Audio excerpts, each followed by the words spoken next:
Okay. What was I going to do? Oh yeah, I was going to look at your sheets. Ryan warned us that he will be a little bit late, but he should be here any minute now. How dare he? Ah, Alright, so we gotta turn ammo tracking, exhaustion on. Long rest button is active. Dex tiebreaker is on. I'm going to set you to always roll advantage, Kaladin. And we just have the two numbers. By default, we take the first one. If there is advantage or disadvantage, we basically take whichever number is relevant. Does that make That's sense? fine by me. Yeah, Just absolutely. Yeah. I'd rather have it on just because people sometimes forget, and then it's just like, all right, well, if it's on, then we just know what's happening.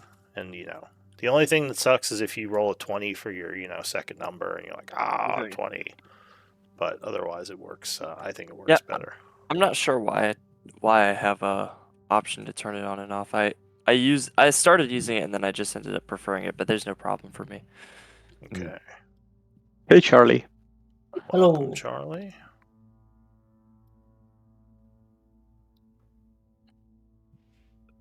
Is there a thing called Robert's character? You can delete it because it was the one when I had a problem leveling up. Oh, right. You created me another one.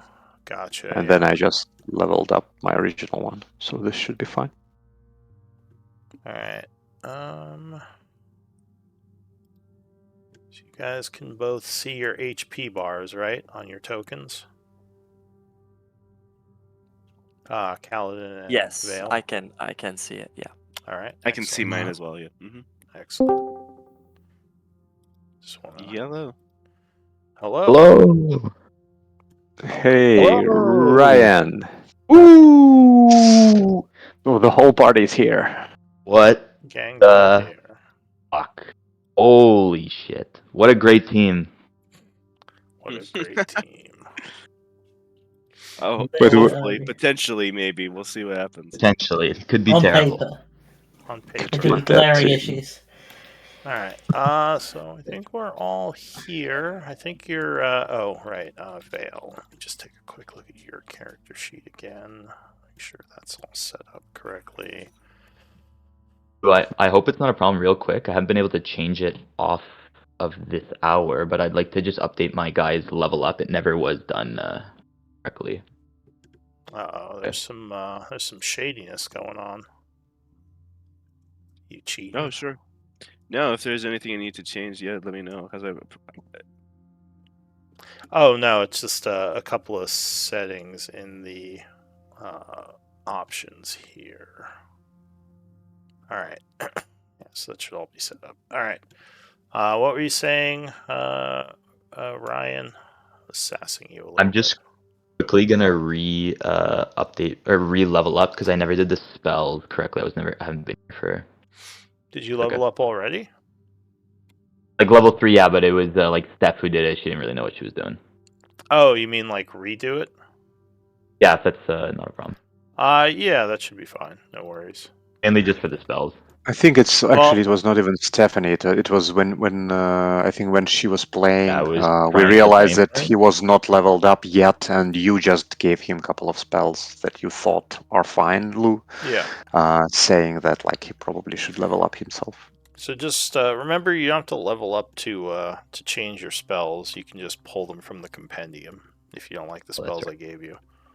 Okay, I'll You probably can just delete the ones I gave you and pull on new ones. Are we level 3 or 4? 3. Okay. 3. All right. Starry Nights, session 10. Yeah. Also, you probably should take away my control of Crinkle when I played him. Good call. We can certainly do that. Let me know if anyone else has control of things they shouldn't. Just because I don't think anyone else does. Yeah, I think you controlled Kane last time yourself. And he's gone anyway. Mm-hmm. Where is his character? Where did I put him? Did I send him back to Char? I might have. Yes, you send him back to Char. He'll All be right, an yeah, there NPC he is. now. He's in Char. Okay, that's where he should be. I'll All delete right. him. Delete Robert's character. Okay. Guys, I'll step away for like 2 minutes. Sorry. Yeah, no worries. So for the scribe, I have to add our 2 new players to the rotation. What do we got? So I'll say Kaladin. Do you want to be higher? Do you want to go sooner for scribe or later? I'll do sooner. Okay, so I'll put Vale at the bottom then. So Kaladin, and right behind him is Vale. All right, excellent. So Robert, I believe, who just stepped away, it would be Robert's turn to scribe today. I assume he'll be good with that. I did want to tell him before he stepped away, but I'll have to remind him when he gets back. I know I'm going to forget, but hopefully I remember. Nil, I believe it was you who previously did scribe. Yep. Actually, before we do that, so you guys, I think our new players already posted some stuff in the party section. Yeah, it looks like we have Kaladin and Vale there. So when you do fully sorry, I'm back. post, so just FYI, it is your turn for scribe today. Yes, I'll do that. All right. So it looks like Kaladin, you got all your info in, so you're pretty much set. So you would get a story point for that. Thank you. Kale, I see you have a picture, or Vale. I keep saying Kale. I uploaded the picture like afterwards. If you scroll further up, you'll see it. Oh, do you already have? Oh, I see. Okay, so you already have all your stuff then. So yeah, you can also give yourself a story point. To make it match better, if you want, you can copy paste, like delete your post and just put it underneath the picture, just because it might, look better if someone's scrolling down. It's up to you. It's fine this way too. It's just kind of like what I recommend. Is just I just didn't want to. Yeah, I didn't want to spam the channel. Yeah, okay, I'll delete it and then we post it. Yeah, I mean, as long as you delete it, it's usually fine. Okay, so. Yeah, Nil, you want to give us a rundown of the events of last time? Okay, we started by entering the preserved laboratory. That was it, the converted laboratory. It was the 19th of summer. We spend the time searching the laboratory, finding strange ingredients and instruments littered amongst the tables. Rob takes notes and inspects these devices and realizes it's an alchemy-like tools/table that we can use to make potions. We find 3 identified potions, 120 Maho of nature components, a recipe for potion of greater healing, and a recipe of a +1 weapon. A dagger mid-ritual that needs 2 more days to complete lies on a tool bench. It is masterworked and it allows an attack as a bonus action. On the 3rd table is a strange holy symbol. This is found and is identified as a guardian emblem and given to Nil. After a quick heal, the group decides to risk leaving but are caught by a ghast before they can get out. After a tough battle with Robert killing 2 ghasts but falling to them, we make our way out and back to our camp. We start downtime. Kane says he wishes to go back to Char to make sure it's okay without him and leaves the group. Nil investigates a sword that he picked up and discovers it's lighter than usual. Shock speaks to Robert regarding his concerns of working with hobgoblins. Robert then talks to each of us about the conversation. We decide to finish exploring the roads and demand an audience with Orchard. Nil attunes with the Guardian Emblem. We finish the long rest. 91st of summer. We discuss the strategy for tackling the crypt and set out back to it. We notice a bunch of tracks coming out of the tombs, and it seems 5 to 10 undead have left the crypt overnight. The party reassures Nil as he blames himself for allowing them to escape as we head back into the crypt. We head back to the laboratory side and head to the double door across the spike pit. Flint notices a silver wire on the handle. Nil opens the door and sees a bedroom, a skeleton on the bed, and a wardrobe and an armoire take up the rest of the room. Neil notices that someone has been sleeping in the bed recently, whilst Robert checks the wardrobe. Flint notices a wraith appear further down the corridor. A fight starts, and we are beset by additional shadows. All right, excellent. Thank you for that recap. So it is the 91st of summer at 8:40 in the morning when we pick up the story. I guess first off, Vale or Kaladin, do either of you have a light source? I have the light cantrip. Excellent. Perfect. All right. I would rather not hold a torch if possible. All right. So I don't know. Maybe you cast it on your components pouch or something. So when you have light active, just mark yourself with this symbol. Now, there are 2 light bulbs on the list. For some reason, one of them is bugged and will appear as 2 lights, so you have to choose the one that isn't bugged. It's kind of annoying, but when you put that on, you just tell me, and I will give your token light. All right, awesome. Yeah, all right, so go ahead. I was just gonna say, yeah, she can like throw it on a card and like hold that as the glowing item. Yeah, remember if you are holding something that would take up one of your hands. Not that as a wizard, you grapple much or anything, but yeah, you do need at least one hand free to cast.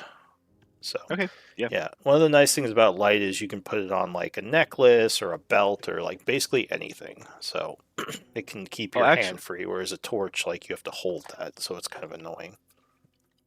Actually, okay, yeah. So what she actually also has like a shield, a little buckler, because so we can cast it on that, and then we can have the other hand free for casting.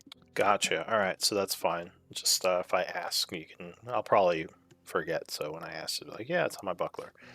All right. So let me get initiative rolls from you two, and to help you guys out, I'm gonna put some token buttons on your tokens. So if you click on your tokens now, you should see some buttons at the top of the screen that kind of reflect some of the abilities that your characters have. And it's a little easier than having to open your sheet. Okay, so just initiative. Thank you. Yeah. Appreciate that.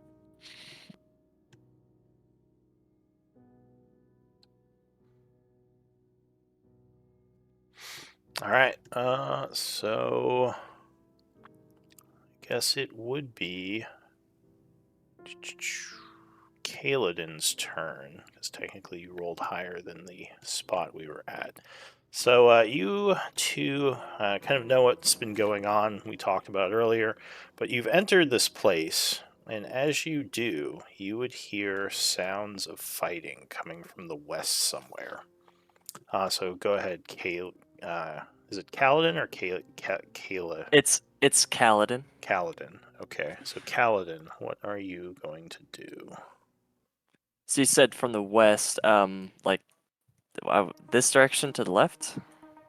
That's the stairway you just came down, so you think it's somewhere to the southwest of here. Down here to the... Okay, gotcha. So yeah, I would... I don't have a light source of my own, so if I go forward, it would be... I'll say that she's here. Okay, perfect. So I see there's a hallway right here. Is that where it sounds like it's coming from? That's where it's coming from, yeah. Okay, I will move...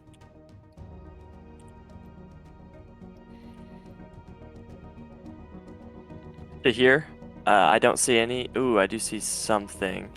So I'll see some light coming from the north, as well as a bunch of corpses. Yeah. I'll look back and I'll look back to Vale and say, this way, there's something over there. And then I'll continue forward. I've got 10 more feet of movement. Remember, you can dash to move again. Oh, that is so true. I will dash. Moving over anything on the map is difficult terrain, like monsters, trees, holes. So just keep that in mind when you're moving. Is there any difficult terrain? In there, no. So the first thing you'd bump into is there is a body here. Gotcha. So this would be 35. And I think that's all the movement that I've got. All right, so at this point, you would see, I believe, light to the north of you. Though you can't see much of what's going on over there, so that's it for you. Nil. Okay. I've kind of forgotten the setup of who's in the room and not over the week. So you would have Grinkle and I believe Flint ran into the room. Yep. Okay. There's Grinkle is there. We are together with you, Flint. I'm not sure where he is. I don't think I can see him I'm now. in the room with Grinkle, and there's a moonbeam in between you guys and us on the right. Yeah, this I see. And the moonbeam, is it Flint who is concentrating on moonbeam? Yeah, I believe Okay. so.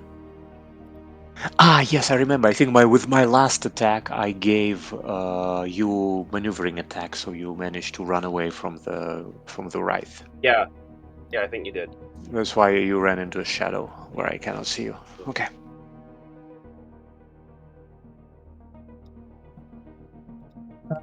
All right, so what do you want to do now?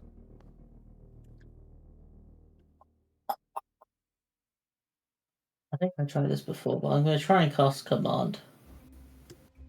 On the Wraith? Yeah. All right, Stop so it lying you away. begin to chant, channeling divine energies, targeting them at the Wraith, attempting to take control of his psyche for a moment. The Wraith, let's see, is going to save. What do you command it to do? I guess just kind of.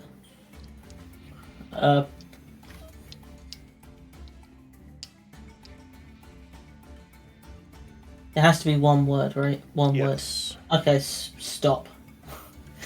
So the Wraith looks at you, its yellow pinpoint eyes, and it says, "Your divine energies have no effect on me."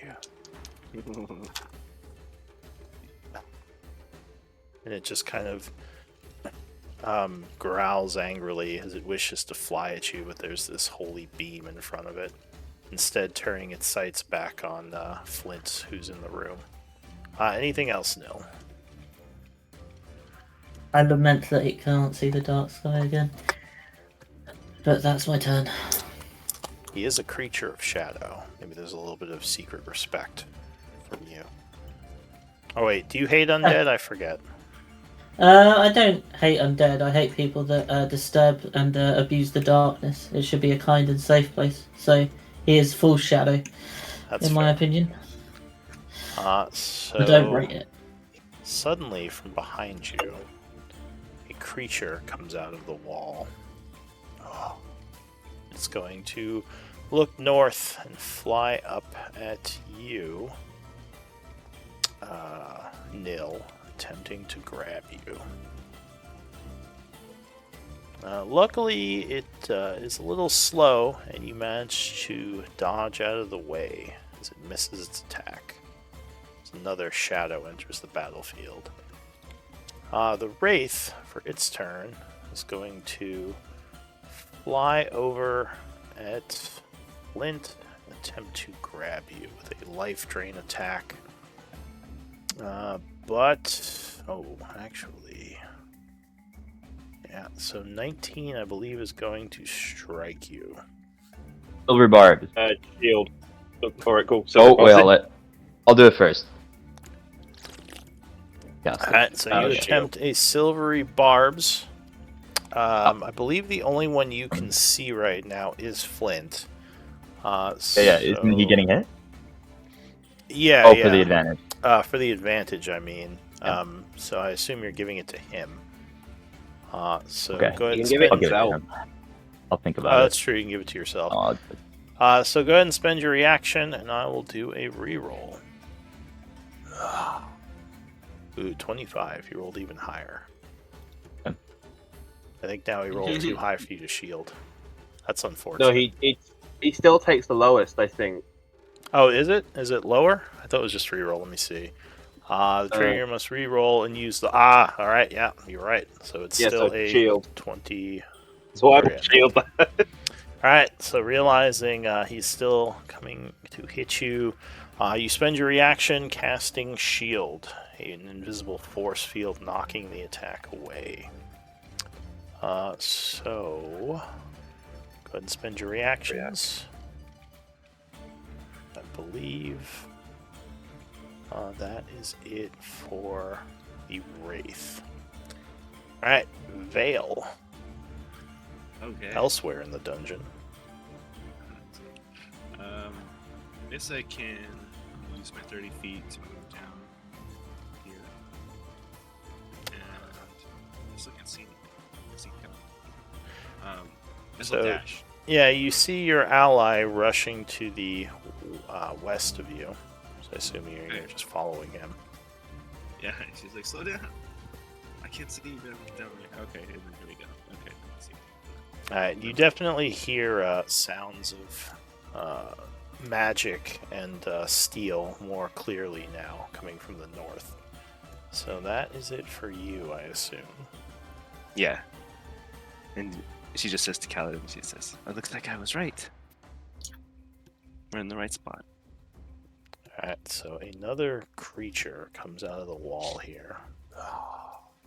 It's going to fly up at Robert and attack. Oh, 23. Yep. So you are caught off guard as this extra opponent comes through the wall there to the east, hitting you for 8 necrotic, but also draining your strength a bit. You would lose 4 points of strength. Oh no. Do I get a save or something, or is it? No, it's just strength loss on hit. So you Okay. feel definitely weakened by the shadow's touch. Luckily, you're still pretty strong. How do I do this? Can I just do it on the character sheet? Yeah, I mean, you could change it temporarily. You just have to remember what your max strength is. Yeah. Well, let me check something. I wonder if this works. I've never tried it. What if you put -4 next to your strength score? Let me try. So like we're 16 next to a type -4. Can you do that? Because I know you can do that with HP, and that'll... No. No? Alright. I can, but I don't think it Doesn't works. do anything? No. Okay, no, it doesn't look like it does anything. Alright, so yeah, you can just you manually just I'll change it. remember. Not some. Alright, so This brings me to overloaded, by the way. If you are doing 10 times strength. Yes, that's true. You're not at heavy encumbrance, but this would slow you down a bit. I think the only effect of this is your speed drops by 10. Okay. So you're still not too badly affected. So that's it for the shadow. Flint. End of the round. Okay. Bonus action. I think I remember Neil saying this something like this last time. Because I've written it down. So someone said it, that's all I know. So Flint is going to turn and go to the Wraith that just attacked and just go, No, die, it's your choice! No, wait, that means the same thing. Okay, burn or flee, that's it. No, let's do this again, Burn or flee, it's your choice! Then I bring Moonbeam over. Hit him. He Bonus action. He flinches as the light hits him. Begins to sear him a bit. Alright, so that was your action. What else? No, isn't moving Moonbeam bonus? I thought it was an action to move the Moonbeam. Let me find the blasted spell. Because it's one of those bigger hitting spells. Yeah, action to move the beam up to 60 feet. Right. It takes That's more fine. energy to control the beam and move it than like a spiritual fine. weapon. Bonus action, I'll re-up Shillelagh. Alright, you light up your weapon once more with Shillelagh. Then, just to keep it, I'm going to move, keeping in space with him, and be here. Okay. So that ends Flint's turn. New round. Kaladin. That's right, you rolled higher. Awesome. So I will continue. We'll do 5, 10. The first diagonal movement is it's free. Awesome. 15, 20, 25, 30, 35, 40. I see a sort of a spike trap here. Yeah, so there is a pit, which, because it's revealed, is difficult terrain to just move around the edges because there's edges to it. You could also jump it if you have enough strength. That would probably require a dash, though, if you're going to keep moving. Because you already had a 10-foot start, so you could just jump it if you have at least a strength of 10. Well, I definitely need to dash. So, but I think I've got plenty of movement if I dash. So my action is going to be to dash. Okay. And I'll move. So, like you said, difficult terrain. So it's 5, 10, 15, 20, 25, 30. You have an 8 35. strength? I just moved around it with the difficult terrain instead of jumping it.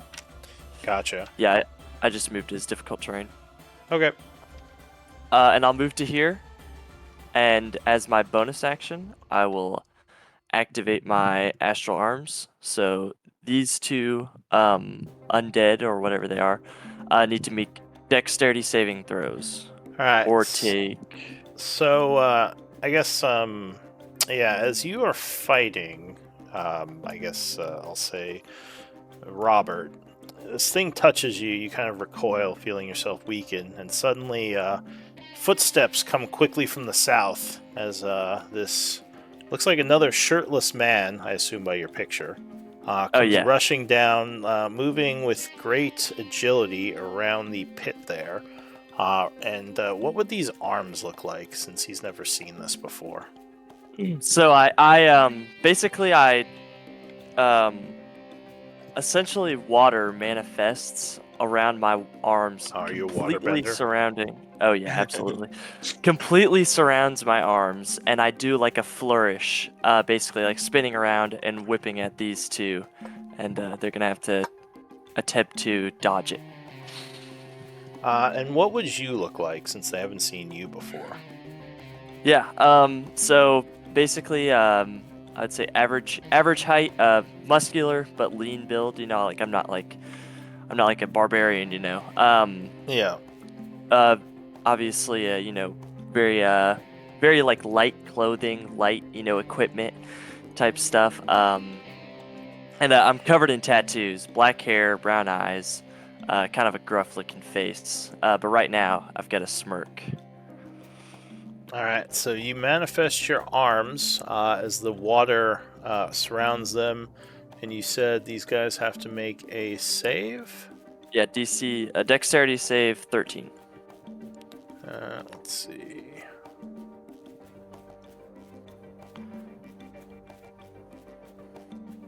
Arm strikes. Okay. Sorry, I just it's been a while since I've had an astral monk. Let me make sure I'm familiarizing myself. Yeah, I put the thing in the chat. Yeah. While this thing is happening, Robert looks at him and just thinks to himself, "Come on, haven't we just told you that we don't want to meet Sistrels?" What was? I think this is a slightly different shirtless man. However, It's a lot maybe of it's the shirtless men in Char, I guess. Yeah, maybe it's the Bloodhound dress code. I mean, it is the end of summer. Everyone's getting their, getting their tan. He's awfully similar to the last guy we just sent away. Okay. So let's see. Dex save. Can you show him just for the lols? I think he's displaying on the bottom of the screen, but yeah, let me since you guys now see him, I will show his character to everyone. Just a little bit bigger. Yes. Okay. Kaladin Kane. All right. It's not. So the first one, the shadow turns, trying to get out of the way, but it is too slow, and your watery arms smash into him. How much does he take? 7? Yeah, and it's force damage. Yeah. So he's knocked slightly back, looking winded by the attack. The second one, he is tipped off by his allies' movements, and he manages to dodge out of the way. There's no half damage, right? No half damage. It's all or nothing.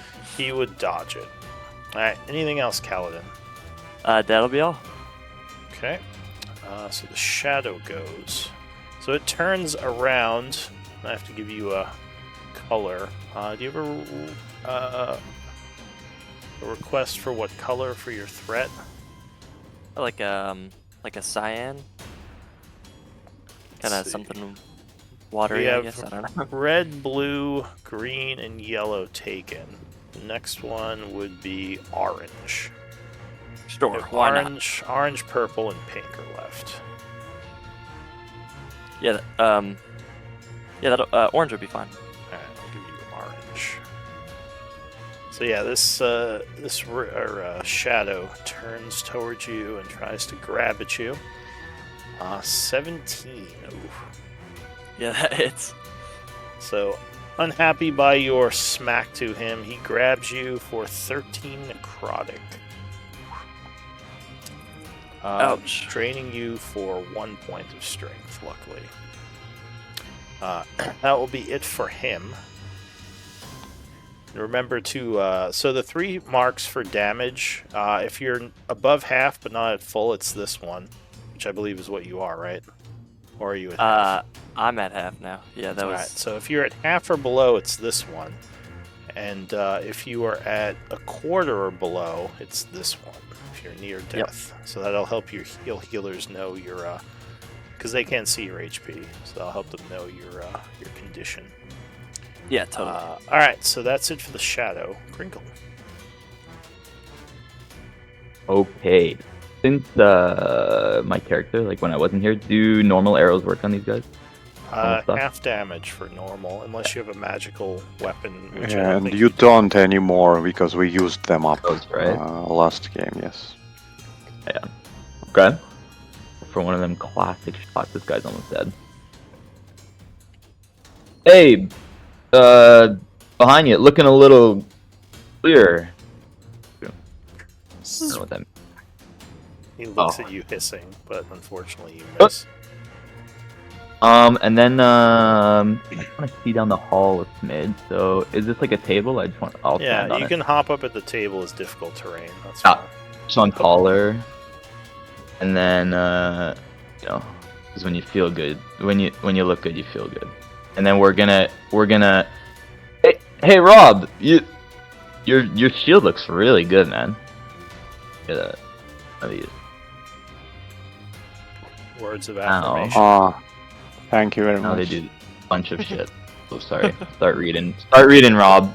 No, but whenever you do, depending on what you use it for, at the bottom of it says either saving throw, it does something. If it's an attack, it does something different.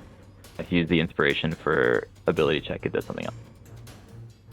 Alright, so it does different things depending on how you use it. How you use the inspiration, Rob.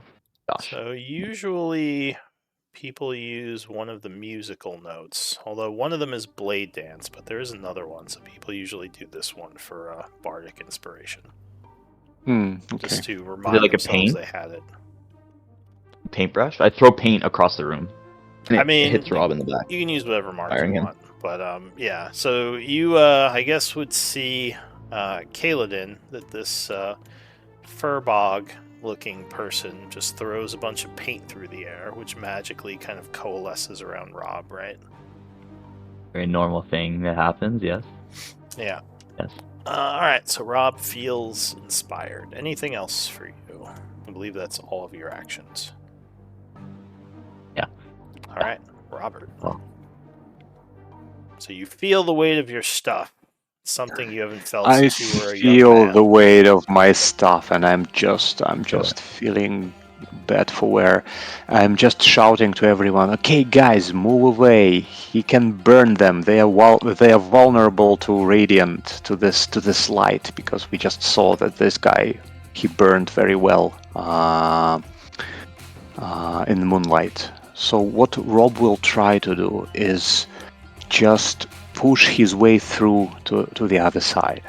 All right, What using action was that? strength or dexterity to do this.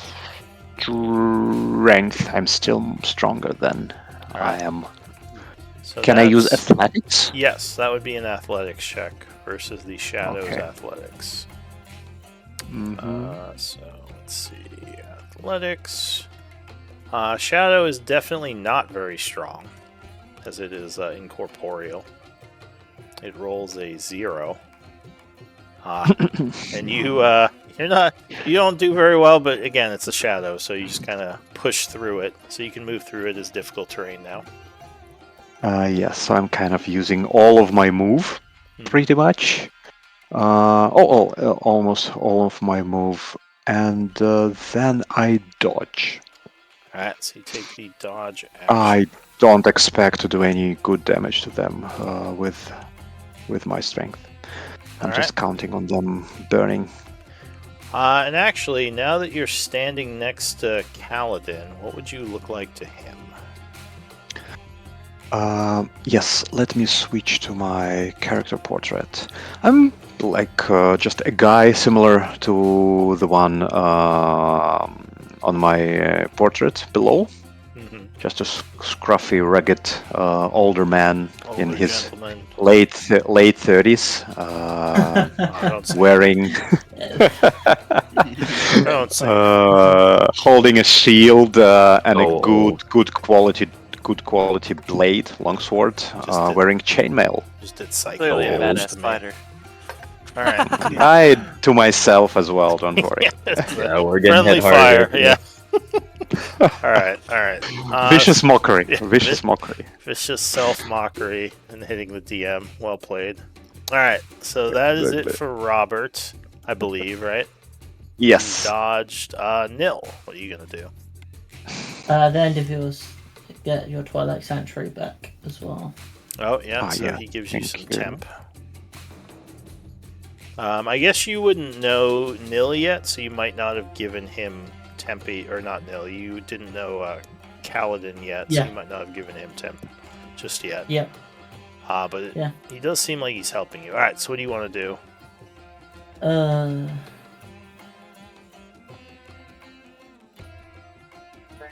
Strength.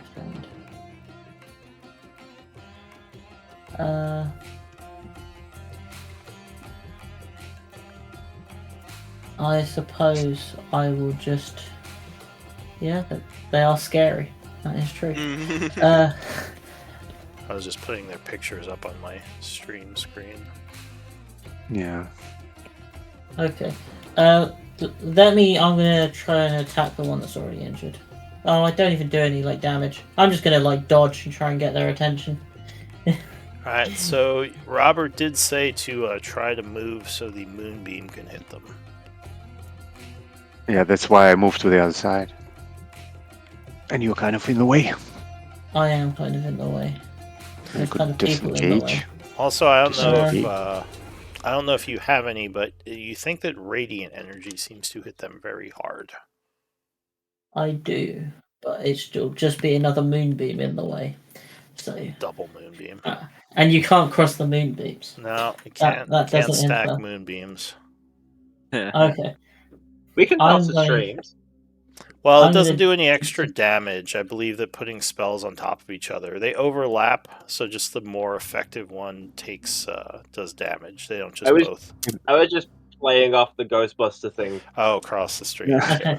Fair enough. But by the way, when you disengage, do you disengage from one particular enemy, or you don't get OPs from any? Okay. Yeah, if you just take the disengage action, you don't provoke opportunity attacks from any enemies that turn. I will disengage then.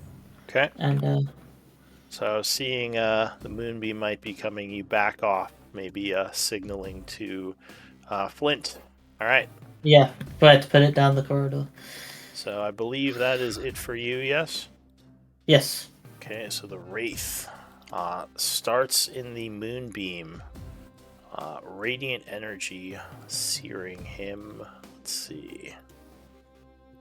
He is not able to move quick enough, and he will take the full brunt of the damage. But he is still up, just barely. So he is going to, knowing he doesn't have much time left, take a final swing at Flint. Or what might be a final swing. But he will miss. Then he's going to actually fly down this way, getting out of the Moonbeam. Laylee the bitch. Oh, he's still in your threat range. Oh, all right, cool. Yeah, he just moved out of. He moved to a place where the Moonbeam would have to hurt one of your allies. All right, Vale. Okay, is it difficult terrain to move through these corpses? Yeah, so in the environment, anything that you step on that isn't the floor is basically... If it's taking up half the square or more, you can assume it's difficult terrain. If it's like a little bit of the square, then it's fine. And 2 diagonals is a extra 5 feet. You can also press Q, like press it once while your token is being picked up. So for example, like if you're... Oh, I see. Here, like if you pick up your token, press Q, it'll measure as you move. So for example, that would be 30 feet. Oh, awesome. Okay. Yeah, every time you press Q, you put down a waypoint. So you can put down waypoints as you move, and it'll measure your movement. And so she sees what I see here? Yes. Okay, let's see how far away are we. So you basically saw your ally just take off down the hallway, like moving at Mach speed, and just run right up to the enemies. Okay, let's see here. Yeah. Okay, yeah, I'm in range for magic missile, so I'm gonna hit magic missile. I'm gonna hit all. Which one's the weakest one? The one on the right, right? This one. This So shadow. looks like this one has taken some hits. It's slowing down a bit. The other one seems to be at full still. Like it's been unattacked. It's not been attacked as far as you can tell. All right, we'll magic missile the weakened one. We'll hit him with all 3 just because focus fire is good. Okay. So you fire 3 magic missiles at that guy.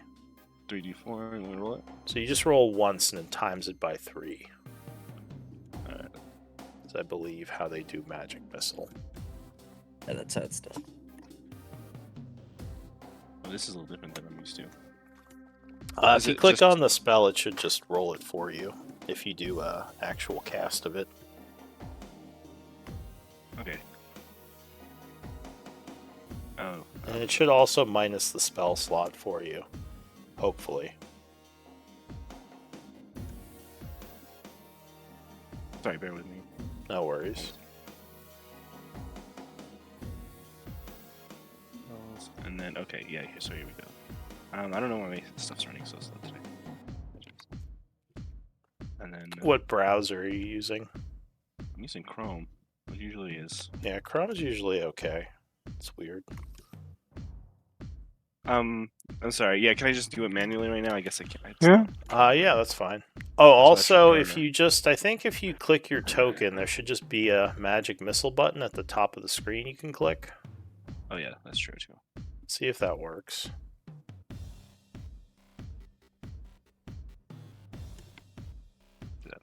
Oh, nice. Ooh. All right. Also, it looks like you might need to give yourself spell slots because it says you have 0, but obviously you'd be at full right now. All right, so you unleash 3 magic missiles on this thing, and it just gets shredded as it fades away, leaving behind just essence. All right, so from down the hallway, you see. What would you see? Go ahead, describe yourself.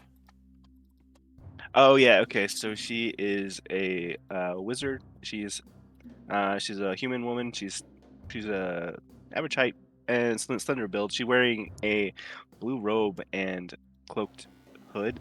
or a hooded cloak, and it looks like it's kind of rugged and well worn from the road. She has a deck of cards in one hand and a buckler in the other, and she seems like she's pretty. She seems calm, in despite the fact that there's undead coming out of the walls. Kind of a preternatural calm around her. She has the air of a fortune teller, based on her like dress and her cards. All right. And yeah, go ahead. Oh, if there's more, go ahead. No, that's about it. All right. So after shredding this one with magic missiles, her turn would end. Flint. Okay.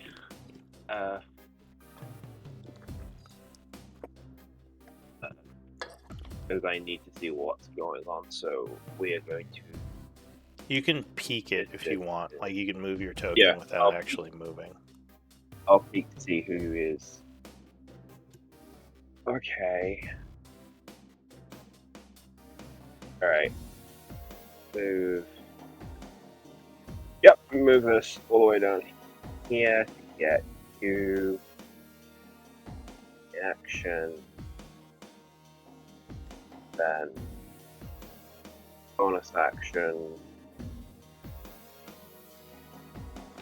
Bonus action, I'll move over here. Well, not bonus action. I'll move over here and then re-up Shillelagh. I'm good. Alright, so that will end your turn. Kaladin, top of the round. So the shadow over there has been put into the moonbeam as it starts to cook. What do you want to do? I would like to whip at it with my like sort of water whips that are coating my arms right now. Right. So I'll action to unarmed strike, and this is dealing force damage because of the Astro Monk. All right. Yeah, 19 would strike. So I guess it's not actually water around you, it just looks liquidy, but it's more like some kind of force energy. Sure, yeah. Later it will be actual water when I get the new rules, but for now, yeah. Sure. So, question, do your attacks count as magic yet? No. Alright, so you would strike it, but you said this is force damage. Yes, it says, okay. I should change that, honestly. Or I'll make a new macro for it, because sometimes it will be bludgeoning, but when I activate my power, it does force damage. Here, I'll link this thing again. So it takes 5 points of force damage, becoming winded by you, and now concentrating its next attack towards you. Alright, I'll also use my bonus action for my other attack. Okay. So, bonus action, another attack, same deal. Yeah, 19 would strike it again, doing another 6, which will put it to wounded. Oh, definitely looks like it's going to come at you now, if it survives. And that's all for my turn. Alright, Grinkle. Go Grinkle, eh? Oh, Grinkle. Oh. Alright, do I use magic? Do I just... This guy, he just holds. He's almost dead. He's almost dead. Okay, I'm gonna... You're gonna what? I was wondering if anybody else heard that too. Hey! I think your mic cut out. Yeah, you cut out. Yeah, we didn't hear you. That's it. So Ryan? We'll shoot him again. Hello? Him? Yeah. We lost you for a second. What? Oh no. Over. Roger? Yeah. Now you're here. In case it was missed, pretty important, I jumped on the bed. Alright, now. Jump up on the bed. From the table to the bed. See all these guys. I think actually I'm gonna try to take someone out. Where is it? Down the way. Does it count as cover if I try to shoot like this guy? If you're doing a spell attack, then yeah, it would count as. Well, this guy's probably dead anyway because he's in moonlight, right? I don't want to lose anyone. And this one. No, I assumed the other guy was going to be dead. He survived the moonbeam, so. But yeah, there are 2 enemies left. Never heard of her. Alright. Okay, we'll shoot this guy. Hey! Hatch. So wait, who are you shooting? Wraith? Alright, so he is shot with the crossbow for 4 damage, which is just enough. Oh, that's my crit. Nice. As he Big crit. fades away. Big 4 damage crit. The bolt shredding his incorporeal form. And I run up because I love to be in the mix. Alright. So I assume that would be it for you. You pretend you meleeed him. Yeah. Yeah, exactly. I shoot him and then I run and put a dagger where he was. Alright. Robert. Robert. I will dodge. I really don't think I just don't want this to go badly. I don't think I can do much to him, and I will wait for Moonbeam to cook him. Okay. Oh, that's right. So, hang on a sec.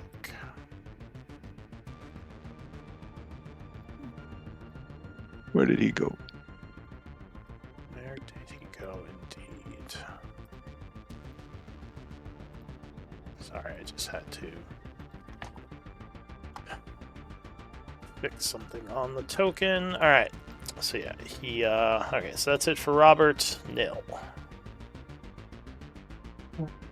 Well, I guess I'm going to be watching this Shadow burn in the moonbeam, but also kind of getting ready to possibly jump the Bloodhound Assassin. This one? Yeah, right. This guy. Alright.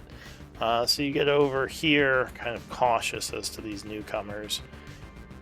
You would, I think you would recognize one of them though, right? Yeah, but I don't know if I can see her all the way back there. That's true. No, you're a 300-foot cleric. Yeah. But there's people in the way and a moonbeam. Let's see. Your perception's 13. I'm gonna say you do see her. She's not too far away, and you have pretty good dark vision. So she seems to have come in with him. Okay. I lower my weapon. Dark vision works with moonbeam. Yeah, and just start laughing. Alright, Vale. Okay, sorry, were you doing anything else? No, that's it. Okay. Okay, so the spike pit here. Can she jump that? No, she has. So you can jump up to your strength score if you have a running start. Yeah, you'd have to have at least a 10 to clear it. Okay. Or sorry, I think you need an 11 because you need to land in the space just beyond it. Alright. Huh, well, can she like go around the edges? It looks like there might be space. Yeah, so you can move through it as difficult terrain. Okay.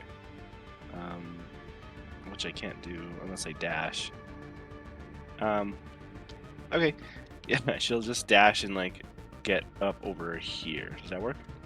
Yeah, so if you action dash, that's fine, so you get closer. So any bonus action? I don't think anybody needs it right now. That'll be alright. And then she nods to Nothan and she says, I'm glad we were able to find you before you ended up dead. I do so love when my predictions come true. Yes, and then also, as you've stepped into range, you would feel the Knight's Embrace again as you get 4 temp HP. Alright. So as that happens, the final shadow will be engulfed in radiant energy. Because unless you roll really poorly, this is probably going to kill him. I think there's only one thing you can roll that now. So yeah, he takes 14 damage and is annihilated, which will end combat. So, yeah, I guess, let's see. You kind of, I guess you guys kind of talked about your descriptions outside of combat, but why don't we quickly go through what would Nil look like to the two newcomers? Okay, let me just get that back up. I forget exactly how tall he is, but he's huge. Nil is 7'10" and is an intimidating presence. He has dark purple to navy skin, which you can see sparingly as his body is covered mostly with his chainmail and helmet.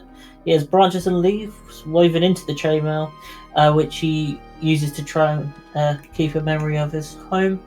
His helmet has antlers on either side, making him a distinct figure from afar. He carries a battle axe and a shield. And if you would see his face, he has heavy bags under his eyes. And just quite a sad, somber look. Alright, what about Gringle?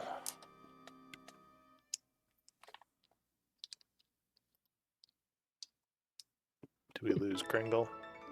Here, sorry. Gringle is this little guy, not as big as Nil exactly, but very much smaller. Hello?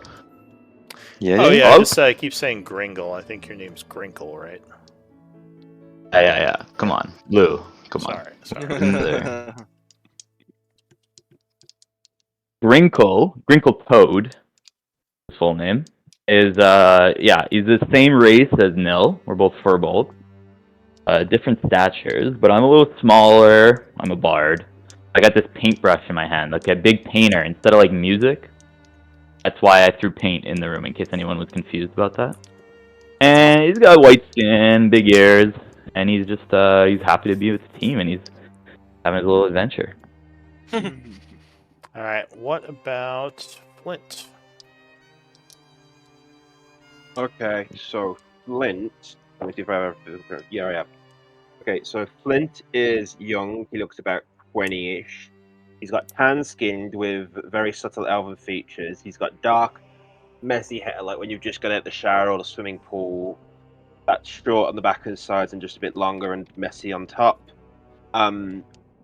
He's got like his eyes are kind of really weird. His eyes like you know when you look at like the burning embers of a fire, like the coals of a fire. His eyes are like that, but depending what season he is, because he's an Eladrin, they change. And I think at the minute I'm winter, so they're kind of like white, glowing. And he's kind of wearing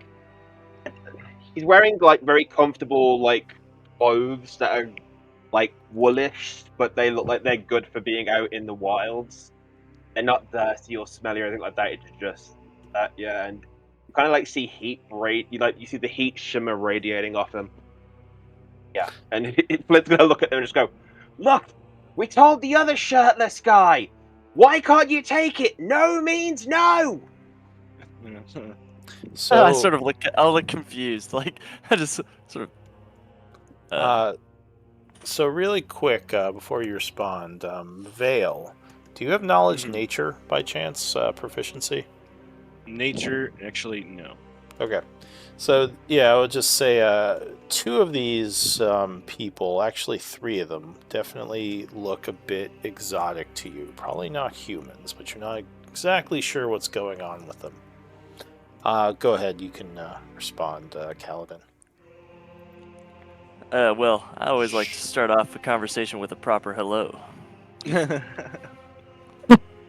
Robert just goes, "Come on, guys! Like, cannot we get some time alone, even in a dungeon? We always have some friends." When he says that, Flint goes, "Oh, hello. No means no." You may have gotten me mixed up with some other fellow. I'm here traveling with Vale. We heard that, Vale, you had some sort of a premonition about this place. Indeed, the stars told us that we would find some friends down here, and so we have. Good to see you again, Nilithon. It's been some time. Yes. I'm guessing the answer to my question, how will we fare in the future, was not very well, which is why you've shown yourself. I appreciate the assist, as I'm going to go and help Robert up because I can see he's struggling to walk. Flint is very. As soon as they said like the veil, Flint's kind of looking around, just like, "There's no veil. Like, there's no curtains. Night. What are you on about?" He's really confused, just like, "Veil." And then, and she bows and she says, "That would be me. And you are." Rob kind of leans against Nil a little bit because he's out of strength, and he just turns towards Nil and whispers, like in a way that he kind of whispers, but still everyone else hears. Like, have you seen how she took out one of them with magic missile? That was sick. Wait, Rob, what'd you say, Rob? I didn't hear you. Rob? Did you? And he just shouts, "Did you see how she took out one of them with magic missile?" Oh, Grinkle, sorry. you can learn something from her, Grinkle. So Vale, Okay. as they are talking, you would suddenly hear a voice behind you. As you see the corpse on the ground looking at you. It says, "The dead own this place, Vale. You are in danger." Yes, I suspected as much. But, and then she turns back to the rest of the group. It seems that Char is in a bit of a state, and its future is somewhat uncertain. I've come by to help create a better outcome for the place, if you'll have me. And of course Kaladin, who I could not have reached this place without. Yes. I'll extend a hand to Robert and then Nil, respectively. The name's Kaladin. Kaladin Is Kane. it still? Is your hand still watery? The water it like sort of peels back to like my forearm as I extend my hand. But yeah, it lasts for 10 minutes. So one of the arms is Okay. completely coated in water, and the other arm it sort of peels back. And Rob shakes her hands and just wants, not even wet. Rob here. Yeah, good to meet you. Oh my thanks for standing in line with me. Yeah, it's no problem. I took a little bit of a hit back there, but anyhow, what are we doing down Didn't here? we all? Didn't we all? Oh, honestly, you would not believe we were looking for some hobgoblins, and then just things started going. Alrighty. Honestly, at this point, we just want to make this place safe, so that nothing escapes, so that this thing is clear and there is no danger here, and we can just maybe explore it in peace, because there are many interesting things here. That makes sense. Right, so I believe your aura would fade away, Nil, after about a minute. Yes, it does. I go in for the handshake, and I would, as I'm handshaking, I would do cure wounds, as I saw he did get a thing, just as a Thank you, and a welcome to the thing. Shirtless and not a bandit. So I take it you get a bad run-in with another shirtless fellow? No, he was just thieves and criminals. They too disgrace the night as much as these bandit interlopers.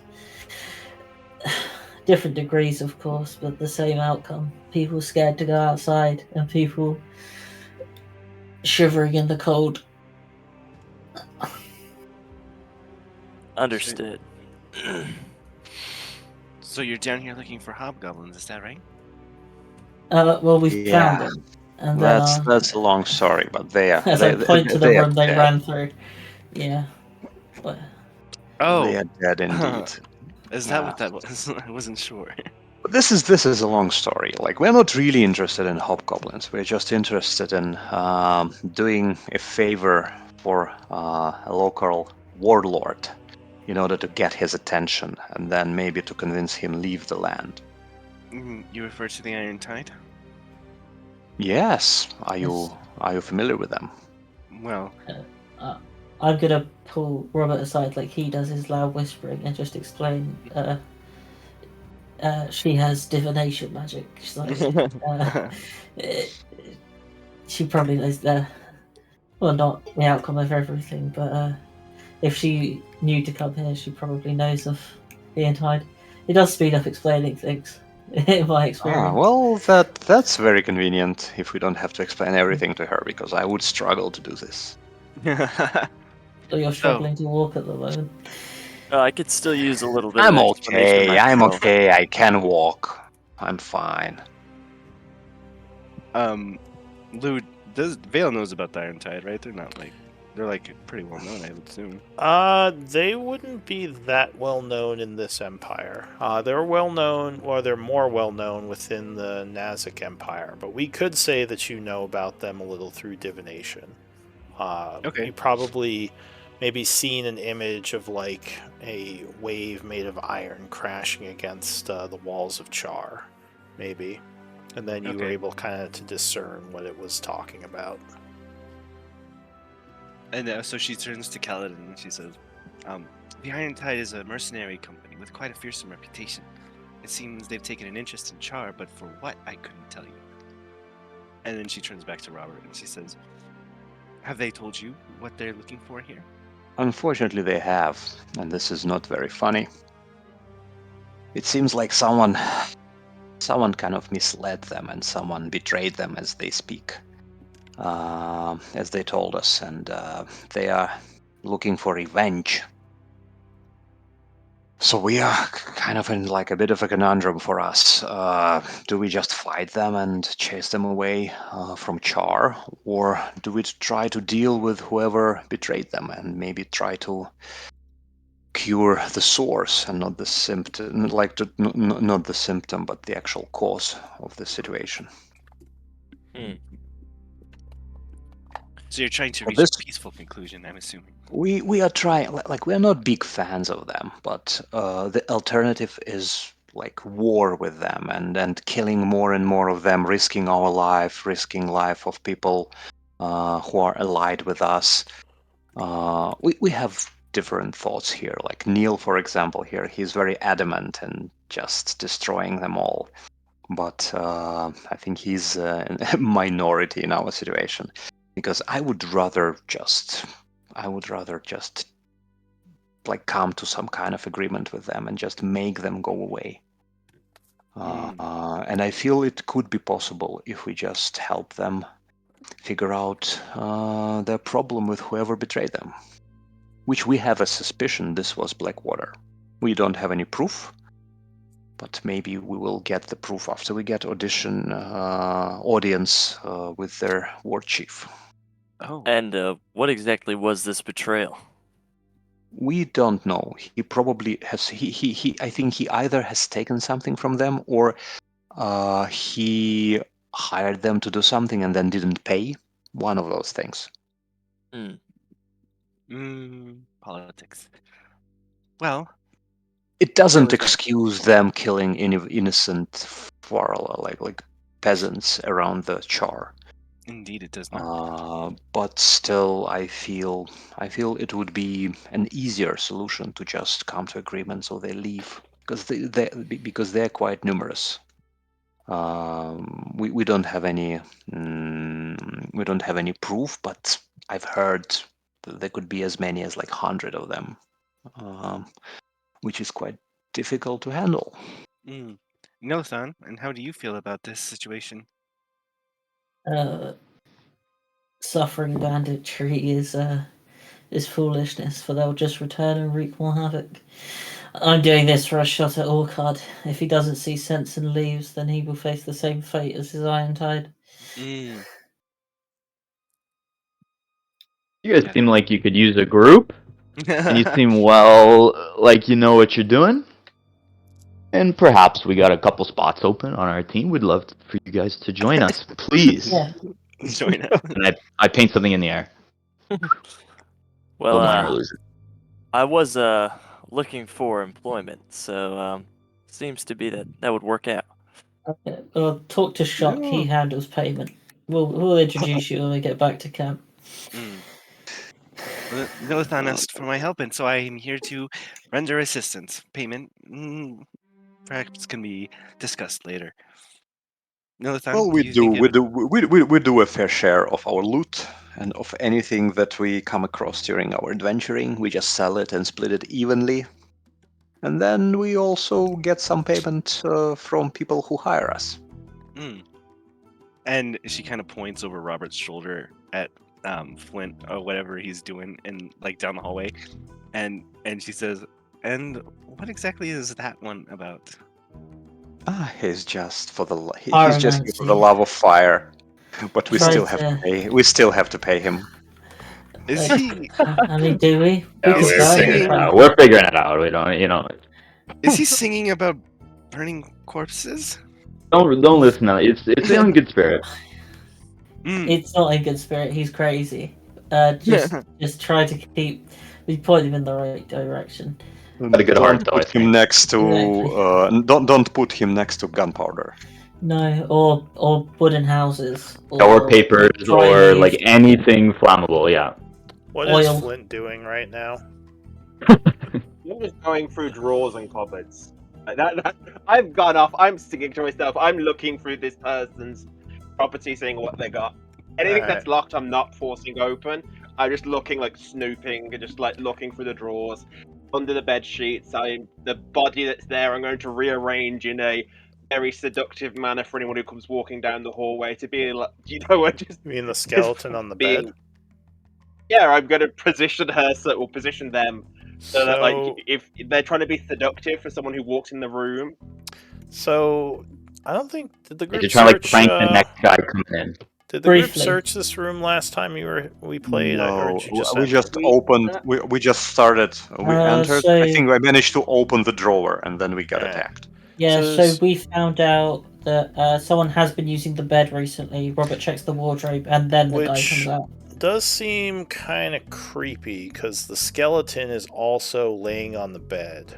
It seems like it was put there. Now, let's see. Do any of you? I think Flint, you have survival, right? Yeah. So Sprinkle might have it actually. Hold on. Yeah, you think, as I said, the bed has been used, and the skeleton seems like it was laid out here, almost in like a loving manner, off to the other side of the bed that wasn't being used. Position. I'm definitely positioning the body in a seductive manner for whoever's coming back. Right. So you're kind of moving it around a bit.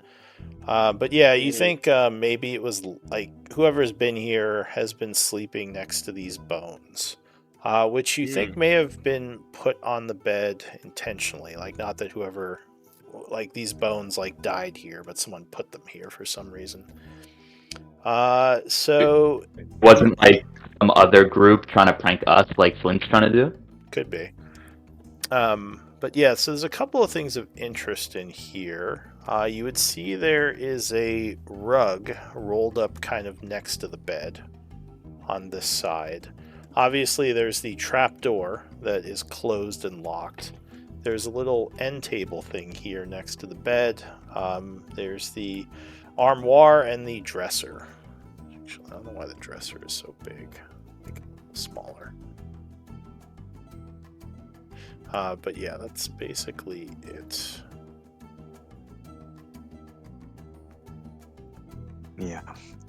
So I think right now we have a couple of points of interest. We have this room, yes.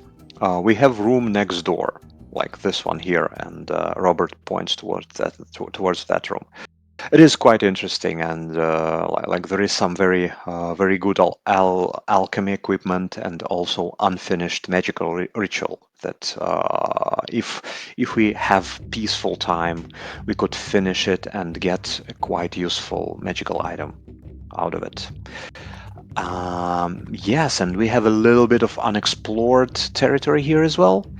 So I would suggest we try to just secure it. Just if there are more undead, just try to get rid of them, try to chase them away, and make sure that this place is safe for us to explore, and maybe to send our camp people to gather equipment like this alchemy table, for example.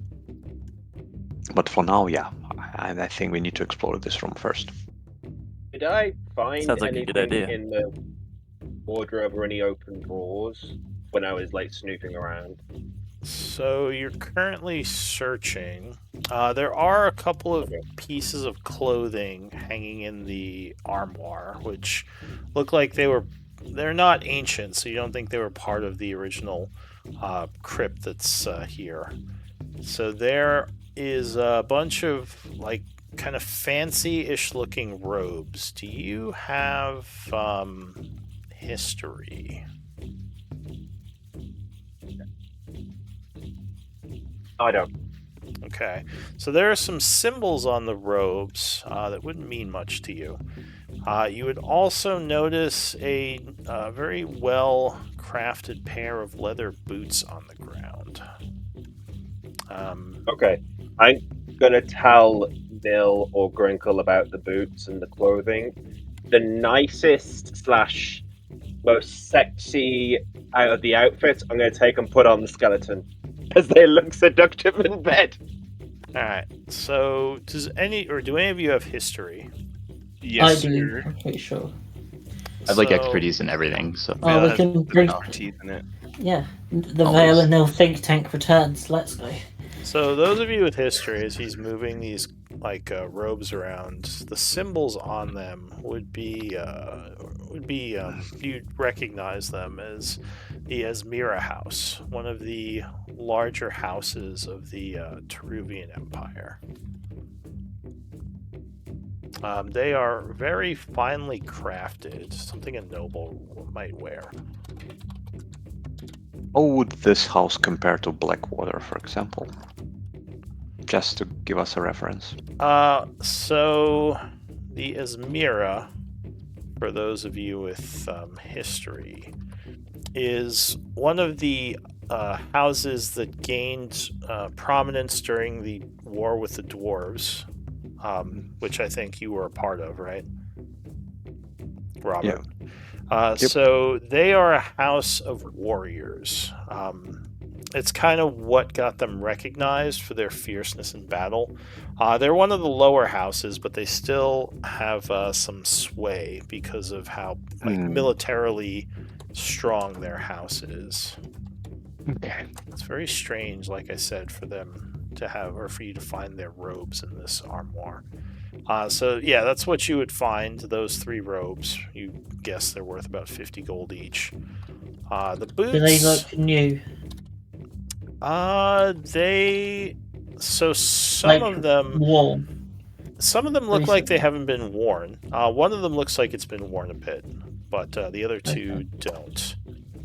The boots also look very well crafted, though they don't have many markings on them. They just look like a very nice pair of boots. Possibly magical, but it's hard to tell without some kind of, detection energies. And that's pretty much the stuff of interest you'd find in there.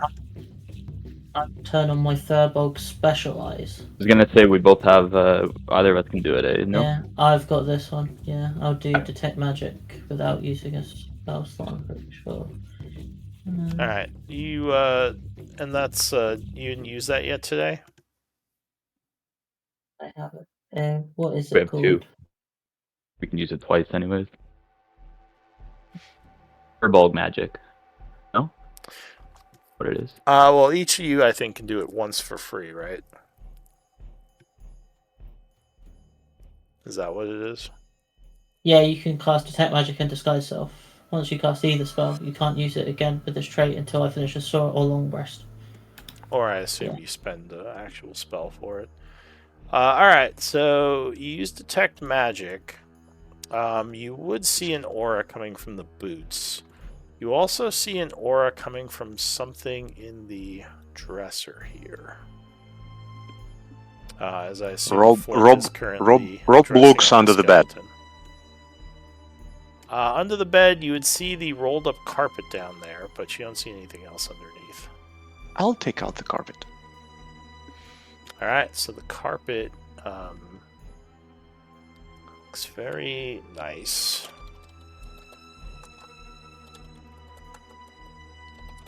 Put that. Oh, who is taking the robes and boots? Do we need an identify on those? Because I could do that. Yeah, I just meant for Yes. now who's like carrying them. Yeah, Wrinkle we, will we carry could them. probably identify it like as a ritual when we have a little bit of free time. Let's Who not usually is the treasurer of the party? We don't really do the treasure. It's just whoever takes it would record it. I mean, I can pick it up. So I'll say you kind of unroll the carpet and take a look at it. And yeah, it looks like it could be worth something. Yeah. I'm suggesting like all things that are quite heavy, we just leave here, and after we secured the place, we will just send our laborers to just bring it up into the camp, together with the alchemy equipment, pictures that we found, paintings, and this carpet, for example. We don't have to carry all of this stuff. Sounds like a good idea. We do have some free hands in the camp. So you could just record it as being in this location if you just want to track it for pickup later. However you guys want to do that. I picked up the robe and the boots. I added them to my thing just for now. Alright, so you added those to your... well, one of the robes Flint put on the skeleton, but the other two... Oh, okay, 2 robes. Yeah, okay. I mean, if you really want the 3, you can take No. them. I just am doing this to... No, I will placate you with a robe. We're fine. He's like, you know, it's like a kid who has a toy. Like, just give it to him. Let him play with the robe. So you're happily dressing up the skeleton in this sexy robe. I'm checking out positioning her in a seductive manner. Yeah. However seductive a skeleton can be. I'm checking out the other magical thing I detected in this chest of drawers. Alright, so you open up the drawer, and there is a ring that is giving off a magical aura. Onto the pile. I will pick that up and add that too. Put it on, Nil.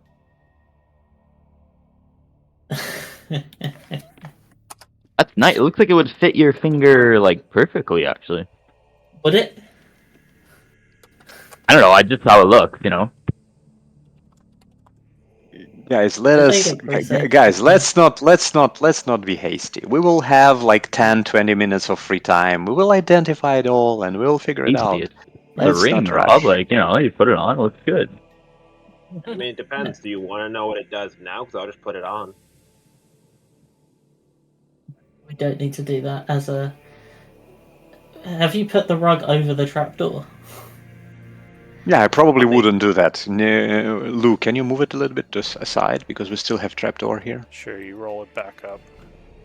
No, just I'll probably, when I was unrolling it, I would unroll it so it doesn't cover the trapdoor. Alright, move it aside. Oh, I thought it was like in and a we gotta roll this whole thing up again. This took forever to unroll. It's like a I love the idea of as I'm positioning the body, the drawer of the body, because I've got a head resting on a hand, the drawer just drops off, and it's like, free. Try and stick it back on. Oops. Alright, so you fix it. But yeah, so the trapdoor appears to, be closed. What do you want to do? You said it's locked? It's got a lock on it? So you gonna try to open it? You don't see a padlock. There is a keyhole there, but yeah, you don't know if it's locked or not.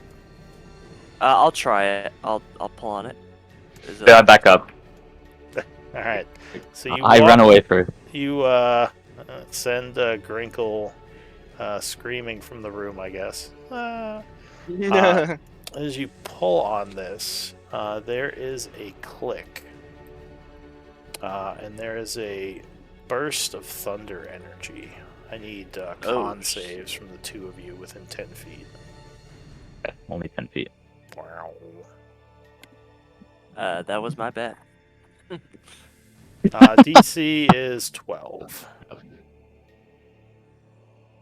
Oh, so Nil, fortunately, is caught a little off guard. as the explosion of thunder kind of rattles you, making a bunch of noise as well. What's the damage on this? Sorry, I ate some really bad crab earlier. Wow. Yeah, but Crab? we haven't been near the sea. And then you opened the door because of it? So that would be, well, only 6 points of thunder damage. Or 3 if you made it. Wow. More concerning is the amount of noise that just made, which is why I'm rolling. That's why Flint. For no particular. That's why reason. Flint made the joke because it was like the noise. He's like, "Yeah, that was me. Sorry." Yeah, my character just covers his ears. Ah, damn it. And actually, you would now hear some screeching coming from the south. Oh boy. Oh, fuck. Okay, I run back in the room. Oh god! Then you turn around and run back the other way. Oh. Yeah, I'll Flint sort of kind of skips over and just goes, "Everybody, get in the room. I might have a plan." Okay, I'm gonna go close the doors.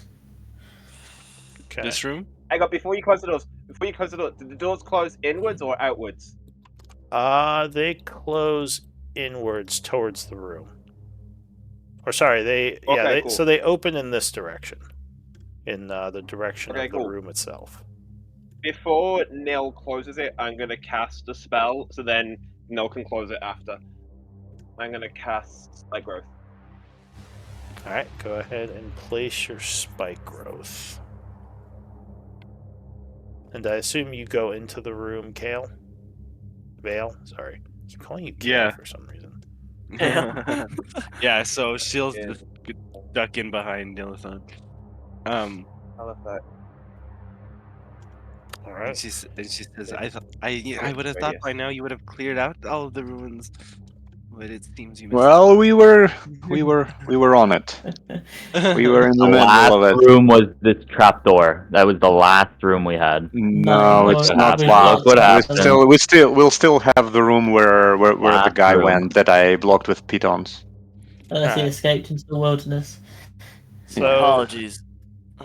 So you all would see the stone cracking as the beginnings of spiky growths start to peek out. But I think they remain stealthed because when you first cast it, if the creatures aren't there, they don't see it. If they don't see it, they have to make a perception check or that, And these ones kind of look like black obsidian shards, like, 'cause it's like kind of like lava or like, so that's what it is. It's black obsidian javelin spikes all sticking up.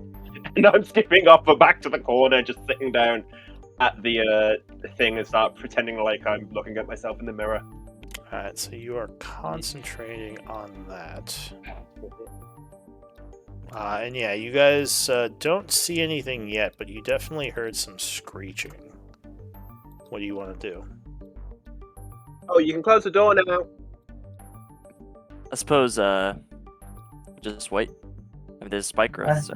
Yeah, we have 10 minutes. I think if someone comes, they will come.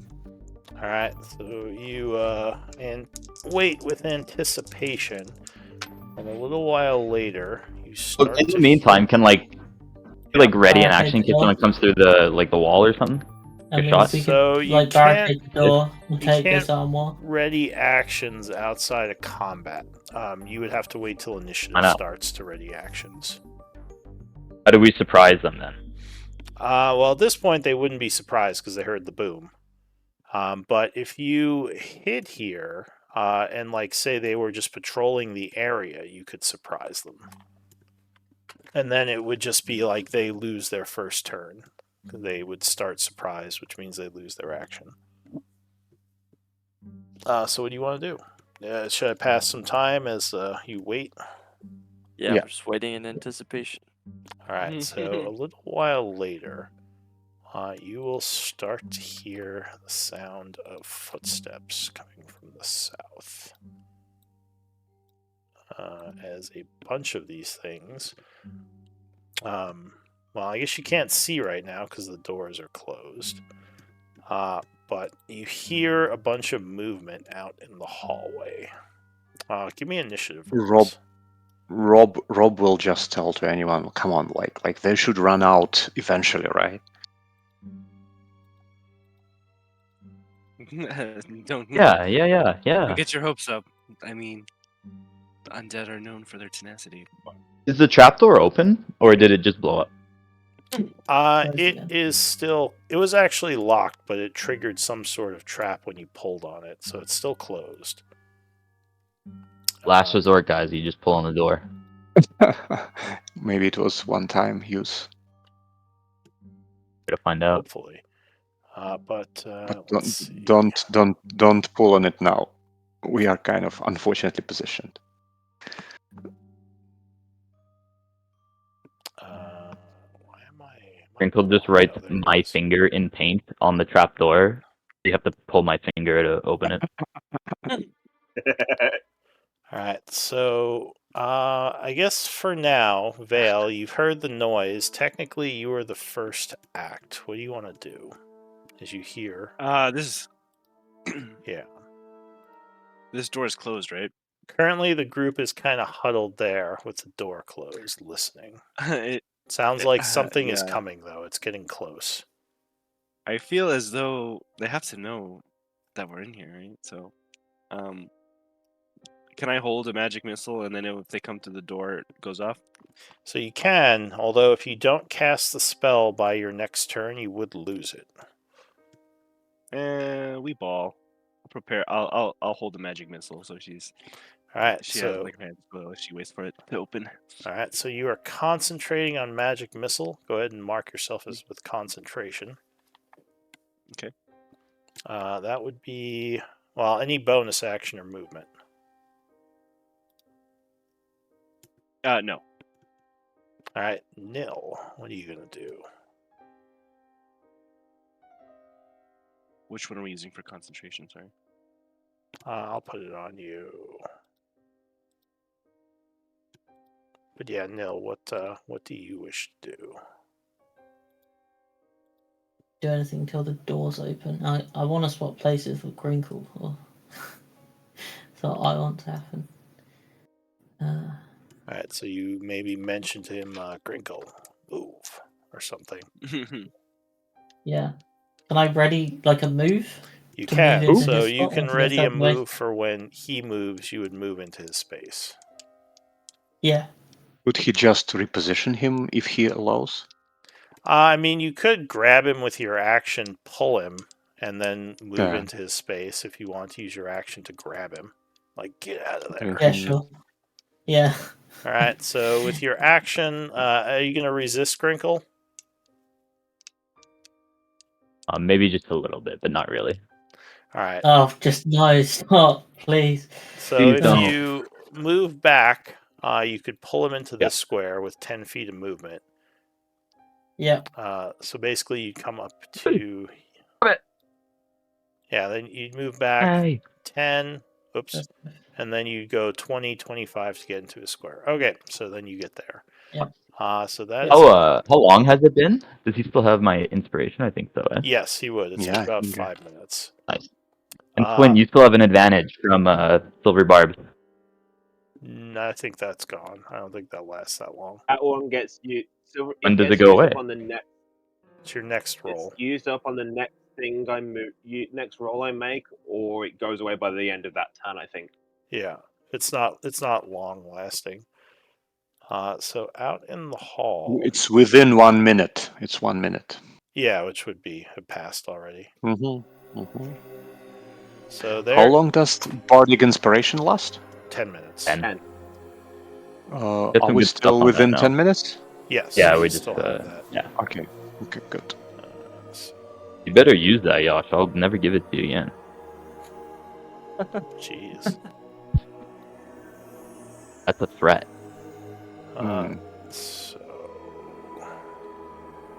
I need 66 of 64 piercing damage as something out in the hall screeches. So 14 piercing damage. You think something is trying to get through your spikes. So I tell everyone that. You would hear him now, so you kind of. It was actually very smart use of spike growth. Alright, another creature is moving out there.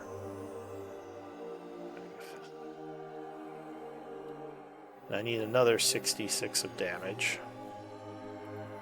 64. Or sorry, Beautiful. Yeah, 64. Something else is ripping through the vines, taking 17. Did I have a I'm going very much with the fire stuff. Alright, so 17. Alright, Kaladin. So there's something ripping its way through the vines out there. Obviously, you can't see anything yet, though. But something is screeching and getting stabbed by the vines. Okay, well, seeing Vale ready that magic missile, I'll use my item interaction to open the door. Alright, so you All throw the right. door open, and you would see two, which you guys would recognize as those big, muscular ghouls. These swole ghouls. Or Oh my god, ghasts, as they are called. that's gross. The corpse eaters. So they are, ripping through the vines, trying to get to the door. You would see a couple of little pokes on their body, but they're still pretty healthy. Seeing these things, you can choose any of the ones you see. And actually, hang on, you'd see all of them. So there are more down the hall, which I will reveal now that the door is open. Close the door again. Oh, that's a fuck. lot. That's a lot. So you can target any of the ones you see with your reactive magic missile. Okay, I'll do the one here at the front left, and then we'll just magic missile him. Alright, so you send out 3 magic missiles. Why does it? Remember, you have that button at the top of the screen if you have your Yeah, token just keep selected. I'll just do that from now on. Okay. Alright, so you fire at him for 12, making a bunch of little holes in his body, which would wound him. He is now... Oh, I'm going to give you a thread color as well. I see we're off to a fantastic start. Thank you for letting everybody know we're here. Alright, so he is coming at Hey, you for you that don't magic think the missile. sun did that? But this would help us. But guys, this would help us to clean this thing up. So, it's true. Good shout, Kaladin, it's still your Oh, turn, it's the because cleaning technically lady. this was during Yep. your turn. Yeah, that was just item interaction. I will. So I have a 10-foot reach, and since you said we're still within 10 minutes, my astral arms are still active. So I'll ready an action to grapple the first one that comes within 10 feet of me. Okay, so you're ready to grapple. That would be it for Kaladin, unless you're doing a bonus action. Nope. So the gas down the hallway is go. So he does 30 feet to here. Then he's going to go 10, 20, 30. So that would be 4d4 of damage. Yeah. As he is also kind of caught a little off guard by the spikiness. I much do I have to do again? I actually think this is the best spike growth I've ever seen. I've never seen this work. There's like a little tear in Robert's eye. He's like, beautiful.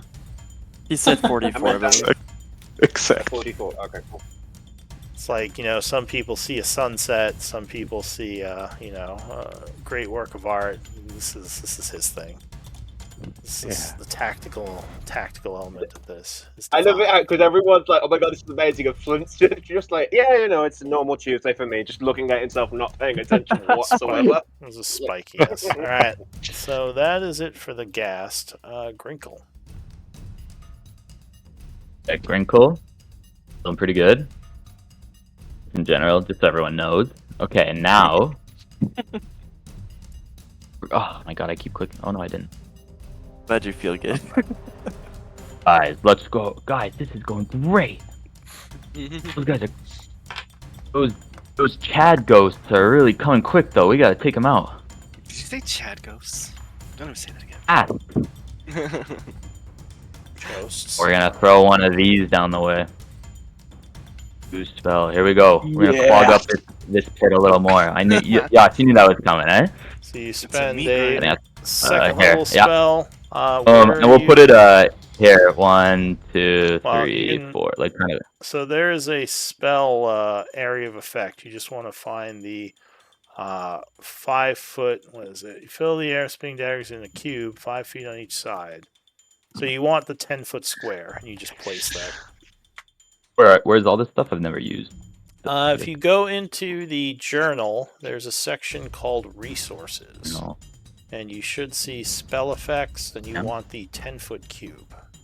You just drag it out and place it. Resources. I feel like we're playing like Orcs Must Die or something. Yeah, setting up your tower defense. And then... Can't move it. Where do you want it? On top of these guys?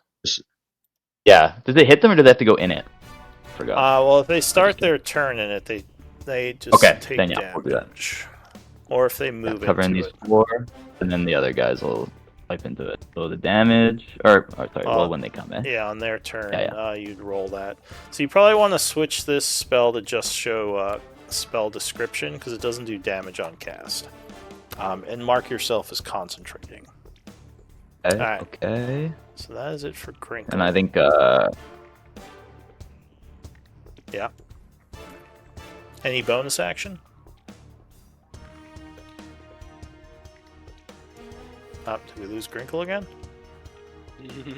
Alright, well, I'll say that was probably... I mean, he has a bardic he can give out, I guess. If you're talking Grinkle, we can't hear you, but you can let me know if you get a bonus. So the other Ghast, now seeing all this spikiness, is going to start to become wary. He's going to roar and actually fall back. So he just dashes away. Does he see it? Because he wasn't there when it was cast, so he'd have to make a perception check. I mean, he sees a bunch of vines stabbing his buddies now. I mean, it's not like the vines are invisible. He'd see the effects of the vines on them. Like the first few that ran in... Says the ground... because he says the ground looks natural, so I didn't know if he would know. Or, I suppose it depends how intelligent they are, really. Yeah, they're not like animal intelligence, but they're not bright. This one decides he's going for it. So 25, 35, he's going to dash. 45, 55. So he would take 4d4 from the spike growth and 4d4 from the blender. So I need... I guess Grinkle can hear us at least. So 19. I'm here, yep. That would actually put him to wounded. That's it for him. This one is also just going to say, screw this, and back off. As that looks... Sorry. I'm pushing buttons I shouldn't be pushing. That all looks like a bad time, as he sees, like, just daggers cutting them up and spiky vines, like, stabbing them through the shoulders and side. So he's falling back. Robert. Robert will move towards here, right? So this, what is this? That's the is this spike growth? Yeah. Yeah, that's where it's spike growth. And Robert will chuck a javelin at this guy. Okay. So just FYI, there is a miscellaneous resource called dropped item, which you can just pop on the floor. So when you javelin, you can just put your javelin there. You can rename it javelin if you want. But go ahead, give me an attack roll. Alright, yeah, 17 would strike him as he's trying to get through the vines. You javelin him for another 4, which will put him to badly wounded. There's like a javelin stuck in him now. Anything else? Any bonus action? Not something I would like to use yet. Alright, so the other Ghast also is like, never mind that. It's a bad time. He's going to fall back, rushing back the way as you hear growling coming from him. Flint. Okay, Flint is going to get up from where he was sitting, come up from behind Kaladin, and just be like, "Hi!" Look down there. The ones that are running, he's going to shout and go, "You chicken shit undead!" As the others are trying to claw their way through. Yeah, no, he's just shouting to try to get the ones that are running away to come back, and then he's going to start. He's going to. Yeah, fuck it. Actually, hang on, how close are they? I could, in theory. How far can I throw something? How do I work that out? It's the range of the weapon, or just an object? Yeah. Is it an improvised attack, or is it just like, what are you trying to throw? Okay, this is what I wanted to do. I wanted to light a torch on fire, throw it down the corridor onto the spike growth, and then wherever it lands, I'm going to do control flame to make it grow bigger. So as they pass through it, they're going to take fire damage, arguably, the idea is. I mean, you could probably throw a torch like 30-ish feet. Can control flame make something do fire damage? Well, it makes it grow bigger, so I'm assuming if it can make if a torch go harder, if anything goes through it, it would do damage, but it doesn't say it does damage. Oh, fire bad. They go in fire. Since me. I don't know. I'm not wildfire druid, okay? I'm playing with the theme here. With a cantrip, that's probably not going to do. I mean, it might burn them for like 1 point of fire damage, but it's not like you can just suddenly. Cool. But like there is a cantrip. There is actually a cantrip that can do that. Bonfire. Yes. And I'm concentrating, and I can't do that. Yeah, this one would be more just like more manipulating the flame to do like small amounts of light and. Yeah, that's okay.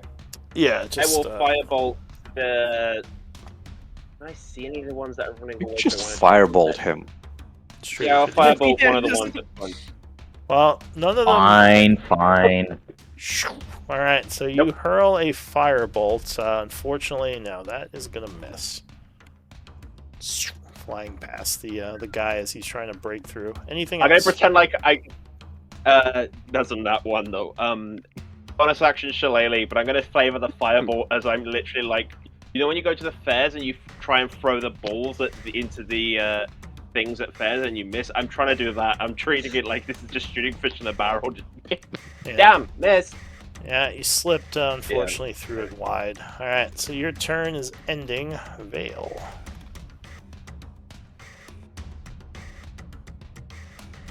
Oh yeah, okay. I'm gonna... Sorry, can you hear me? Yes. Mm-hmm. Alright, yeah, let's do, let's hit that one that's straight down the corridor here with Toll the Dead. How about that? That's this one? The other one, the left one. Okay. Or wait, the left one? This one? Yeah, that one. It does more damage if it's been wounded. So yeah, you're right. First one. Alright, so you target the one that is badly wounded with Toll.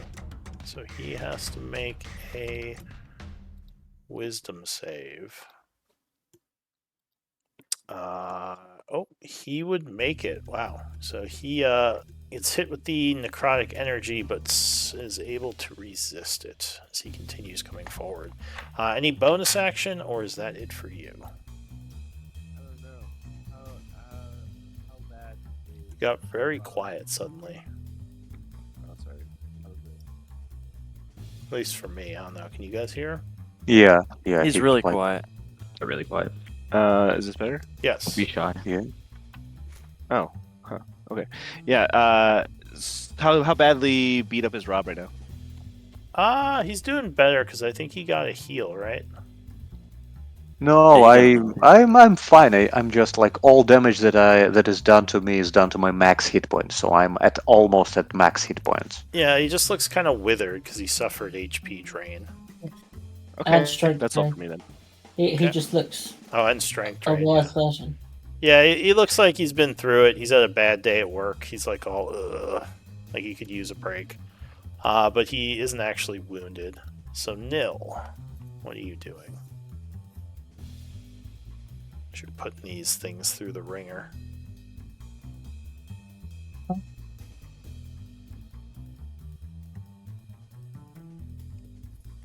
Are you there, Nell? Yes, I am. Can you grapple through me with your magical, mystical arms? Yeah, 10-foot reach, so I could reach around you.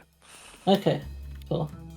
No, I'm gonna form the tried and true Robert Nil blockade, and just wait to get closer to some gas. And I'll I'll just wait. So you're readying an attack, dodging. Yes, I'll ready an attack if they make it through the spikes. All right. So you are there, ready. So the ghoul goes. First off, he automatically takes, I believe, 4d4 because he starts in the knives. Yep. So go ahead and roll that Grinkle. Slice him up as a ham. This is brutal, guys. It's Grinkle. Do we lose him? Sorry, yeah, I keep disconnecting. Sorry. Yeah, we need 44 44 for Ghoul, who starts in your spell. All right, so he is slashed up, falling down into the dying state. Got splashed up. That is it for him. The next one also would start, so another 4d4 as the blades viciously slash at him. Oof. Well, there we go. He 3 is 4s. badly wounded, so at this point he's just like, fuck this. He's going to try to retreat. So I need another 2 or 4d4. 10, 20. So he is stabbed as he's retreating, and he will just fall right into the spike pit. Wow. 29. Damn. Oops. So... Wait, where'd he go? Alright, well, he fell down the spike pit. I don't know where his token went. So that's it for that one. The next... Or wait, Kaladin, I guess you would go. So they haven't gotten Yeah, here yet. I'll continue holding my action to grapple the first one that comes. Alright, so this guy also starts in the blades of death. As the daggers are just cutting them all up. It's a cool spell. This is instead of invisibility. 2 spells that don't require saving throws is pretty cool. Alright, so he is cut up for 11, which will put him to wounded. He's going to also retreat at this point, because none of this looks good. So, another 2d4. It's 10, 15, 20, 25, 30. To here. Another 2. And he's going to continue to retreat. Dashing out of sight, unfortunately. So that's it for him. Grinkle.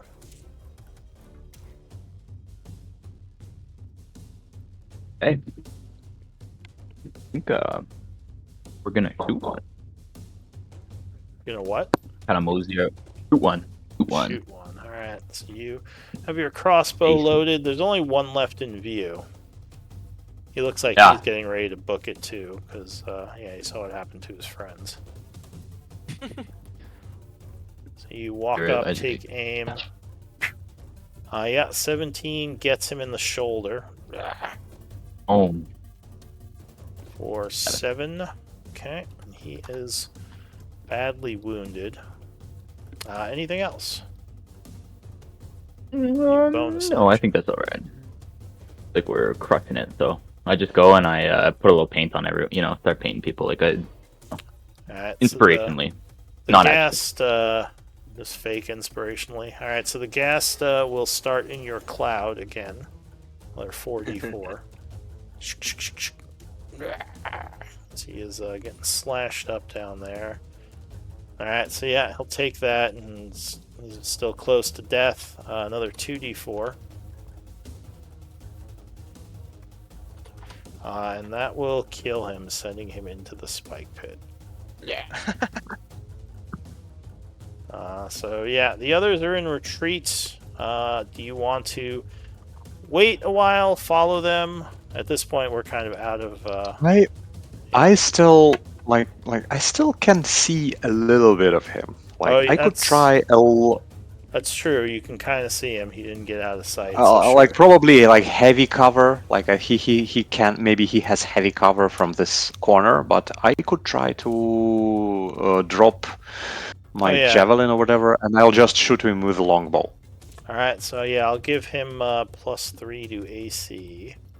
I'll just try. Why not? You wouldn't have heavy because you can still see two sides of his square. And there's oh wait, no, but there you do. Oh no, you don't have allies in front of you. So yeah, no, it would be moderate. Yeah, moderate cover. So +3 to his AC. Nah. So just like hits the wall over here. Dink. All right. So since you guys can still see him, we'll stick in combat for now. Flint, do you have something that can reach him? Yeah, I will. Vale's just casting magic missiles out of turn. Behind. Rob. I did. I can't please go the DM. I think that stole your spell slot, so make sure you put it back. Okay. I will. Yeah, we're gonna do this. Fireball. Oh yeah, nice. 22 would strike. So he is retreating. Ooh. He is badly wounded for sure. But he is still up. I shout, "Chicken shit!" Okay, you continue to sass the retreating undead. Now, Vale, I assume you're going to magic missile him. Yeah. I was not supposed to roll that yet, but yeah, can we use that one? Secure that kill. He could do a spell attack, but yeah, magic missile would be more certain damage.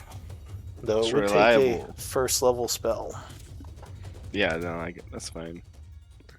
All right, so yeah, you are summoning up some magic missiles, which I'm pretty sure is going to kill him no matter what you roll. Yeah, it's like 6 minimum. I rolled 2. I mean, do you want me to roll it again? You'd roll again. You wouldn't be able to do the roll till it's your actual turn. All right. Yeah, okay. I didn't. Now I'm out of spell slots for sure. Well, you can give yourself back one because you didn't actually cast it before. But yeah, so you would hit him with magic missiles, putting him to dying and ending the combat. I say, don't you get 3 missiles with magic missiles? Isn't that just like the first one? Yeah, that's 6 because you get 6 damage. That's 6 damage. Yeah. Yeah. You roll okay. one, duplicate. Yeah. Yeah, you just get the number depending on what your what spell level you use. But yeah, so as far as you can tell, these guys are all down. What do you want to do? Was he the only one who ran away? Yeah, let's take a break. No, I think there were 3 others that retreated. Did you say you wanted to do a 10-minute break? Yes. Yeah, just all right. Yeah, I don't know if I said it, but I have to leave at 4, so I gotta take off, guys. But all right. Well, yeah, good. Solid. We'll see. See you next week. See you next week. week. Yeah, let's do 10 minutes. All right, I'll be right back. Yeah. You too.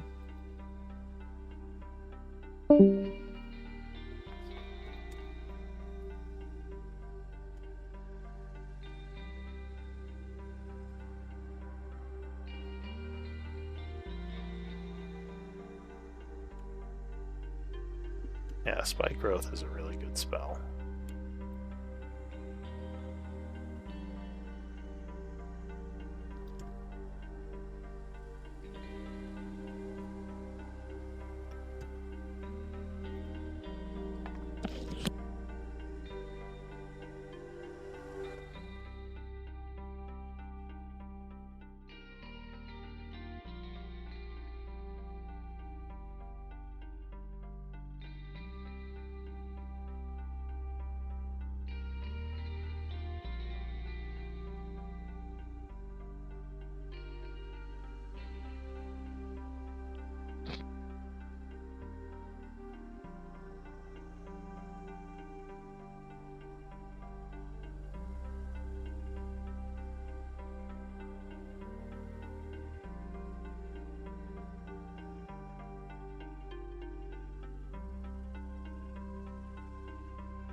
I'm back.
Are we back yet?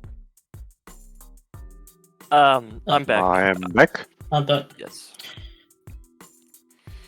I like to, whenever I come back from break, type it in chat so that we know, who's all ready and present. Yeah, it's fine. Let's do that. I just got back. So that spike growth worked out pretty good, didn't it? Yeah, it was. I'm a bit surprised that those guys ran away, so we have to hunt them down. But it's like 3 of them, and they are also partially injured, I think. But if they came from a room, I mean, we just made that next encounter way easier. And probably because it was so loud, it could be the last encounter, because I imagine everyone heard us. True. That was my bad, by the way. I should have. No, it was very good. It was all planned. I didn't predict that. Yeah, because my character definitely learned a lesson. there is such a great item to be found here. You didn't, you probably unless you watched the stream. In the next room, there is like a laboratory that has a very good alchemy table, and also there is a half-finished ritual of enchanting a sword or a dagger. I think a dagger. And this dagger, if we finish this ritual, and we only need 2 days to finish the ritual, which is like, otherwise, I think it's also like 12 days in. So we need 2 days to finish it. And then we would get +1 dagger, which also gives you a free bonus action attack. Very good. So it's a very good item. But we cannot move it, so we have to finish it here. So we have to secure the place before we can finish the dagger. Yeah. Yeah, and I did watch the last stream, by the way. Not super intentively, because I was actually pretty busy that day, but I just watched it in the background, so I do remember you guys discovering that. That was 2 weeks ago, because last week wasn't. Yeah, exactly.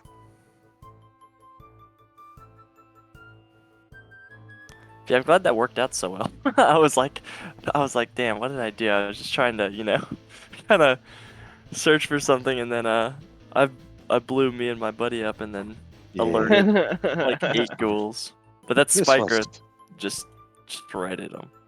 Yeah, and also Cloud of Daggers. Yeah, Cloud of Daggers doubled up on it. Usually it never works. Usually it does like 44 and then they move away. Yeah. But here it actually helps a lot. I was considering also putting the moonbeam down if they all decided to come into the corridor. I think best way would be to somehow just stop them from running away. Also adding some, I don't know, another druid with plant growth or something. Well, here's the thing is, right now I'm decent at it, but later I'll be amazing at grappling people. So that will work really good with your guys' area of effects, because I can just hold them right in it, even from a safe distance. Yeah, you could use Flint's. Flint has a lot of this stuff. He has Moonbeam, and also Nil, I think, has Moonbeam. Then Flint has this Flame Sphere. We have a lot of stuff that benefits from this. Yeah. Flint is very specifically like nearly everything he does is fire related. I very specifically like, yeah, I'm doing like the doing wildfire druid. I'm capitalizing on fire. That's awesome. Yeah, later your fire stuff does more damage, right? Yeah, it'll do more when I get the wildfire spirit, because any fire damage spell I do with the wildfire spirit summoned, I get to add a d6. That's and awesome. I will take the elemental feat. Do you get any fire advantages for being Eladrin? No, I don't really. I have the base step thing for the Eladrin if I pick the summer one, I think it is. It's if I face that, I can do. It's basically like I do what the wildfire spirit can do. Fire teleport thing. Yeah, fine. Wonder if, interesting. Maybe you could have been some kind of like a fire red dragonborn. Yeah, it could have been. I just like the Eladrin thing because I don't have to sleep as long, so I only have to do like a 4-hour rest and get all the spells back. That was one of the reasons. Also for the free Misty Step. Yeah. And also, you're kind of like a humanoid in a way that, you can blend in still much better than Dragonborn. Yeah. And I'm gonna be completely honest. I just love the fact that he's so random and yeah. It's fun. All right. Fun just being random. When did we go on break? I'm not sure, but I think everybody's back now. Yeah, I think like 10, 15, or 18 minutes ago. I can't remember 100%. Alright. Just got some lunch. I'm not sure I have enough time to eat it, though. Alright, everyone's back? Think so.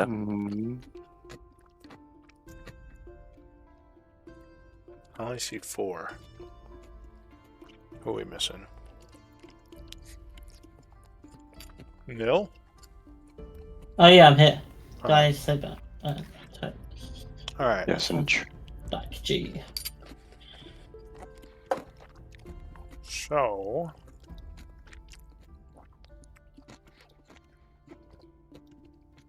yeah, so the rest of the creatures have fled. What do you want to do? Okay, I think we need to just go after them. You want to go after them, or do you want to go down the trapdoor? I don't want to do any exploration while we have some loose ghouls around us. Just so you know, I can't do this again. Like, I've burned all my 2nd level spells, just so you know. Yeah, well, there are only 3 of them, so I think we can handle them. Cool. I click my fingers, and then all the obsidian shards just kind of like shatter into just like dust fragments, I suppose. You guys stop concentrating, and it goes. Robert just kind of touches and probes ground in front of him with his leg. Wants to make sure that it actually went away. As he's doing that, Flint just like starts running along, just skipping ahead, just like yeah. And I stopped before the cloud of daggers, though. Oh gosh. All right, so Grinko will also snap his fingers and dissipate them. So you would know with your Arcana. Do you have knowledge, religion, Veil, or just Arcana? I do have religion. So you would know that these undead leave behind essence that, if you can collect quickly enough, could be valuable in making components as well as crafting. Ooh, yeah. She'll just like scoop down, so like stoop down and start like scooping some of that stuff up. Is it like dust or something? Essence? Yeah, but it will take some time. Oh. It's usually about a minute per corpse. To gather. We've only got one corpse here. We've only got one corpse here at the minute, so I'm pretty sure we can spare a minute.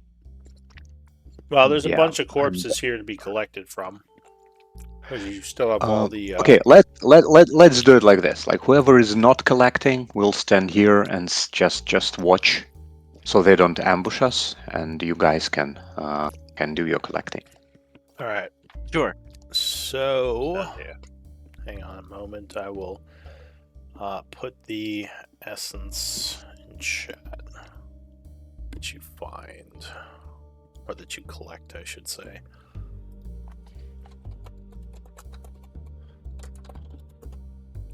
So that is.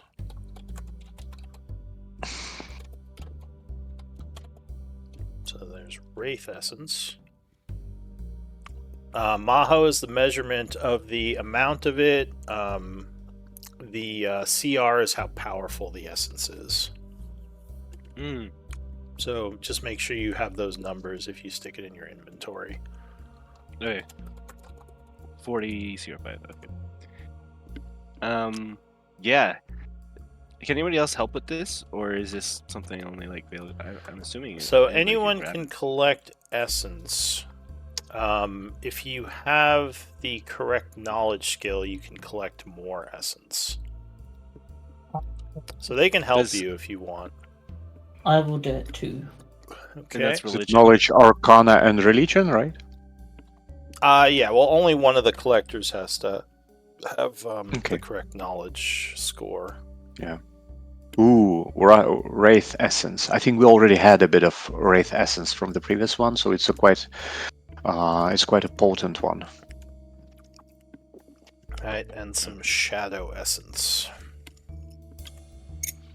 Oh, and there is technically there's a couple down the spike pit and one here of the Ghast, which I assume you're collecting as well. Yeah. Does expertise in Arcana like matter? Not for collecting essences.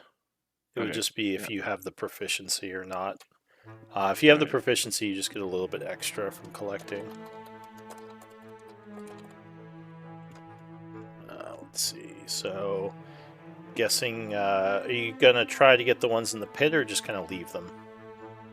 Yeah, she might like try like climb down there. I can pull them out with my arms, as long as it's not too deep. Oh yeah, I guess you have those 10-foot arms. Give me an acrobatics check, DC 5, as climbing into a spike pit is still dangerous. Oh wait, me or Sarah? Yeah, you, because you're climbing down there. Well, I was trying to pull them out so that she wouldn't have to. Yeah, well, that would help her get out, but as she's going down, there's still a chance she could get stabbed. But she's fine. So she gets down. Let's see, that would be.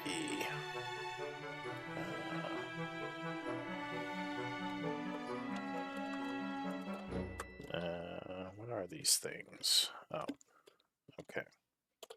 So yeah, make sure you record the essences you collect. Because you haven't played in a while, just to let you know, the essences can be used for making components, like for casting spells. They can be used in rituals. They can also be used for crafting purposes, if you want to make magical items. That might come in handy.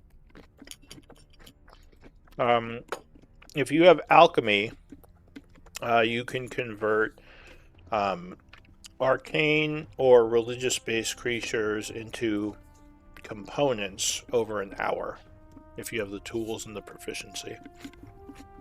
I don't know if she does. I don't think so. Basically, half the maho you have of a creature can be turned into essence, or it can be turned into components. Okay, awesome. Yeah, I think I have all of them. Okay. So let's see. Was someone helping you? Me. Alright, so about 5 minutes have passed. Unfortunately, your 10-minute effects would now expire.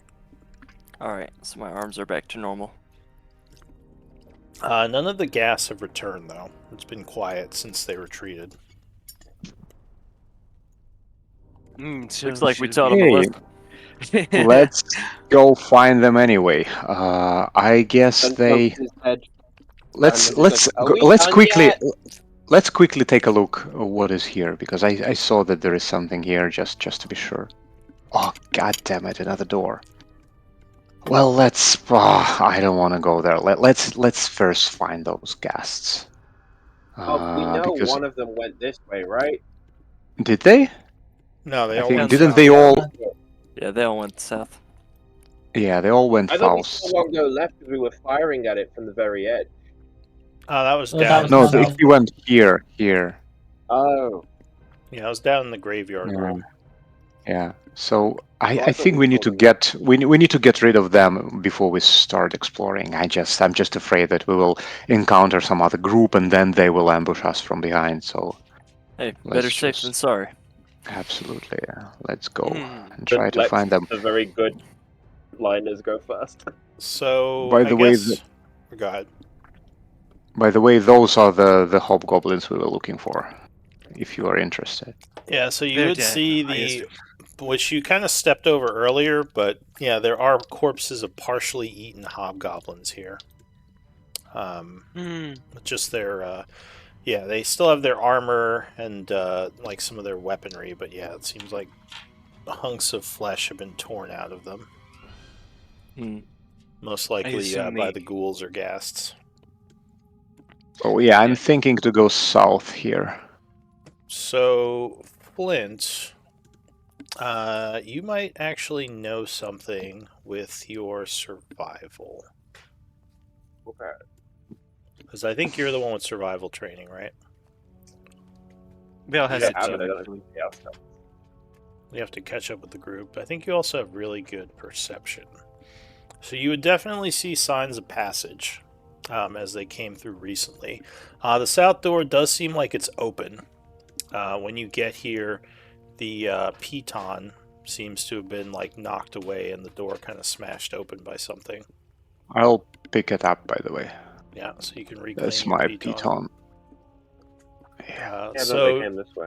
It seems like the ghouls retreated. Looks like they went north. They possibly went back out into the woods.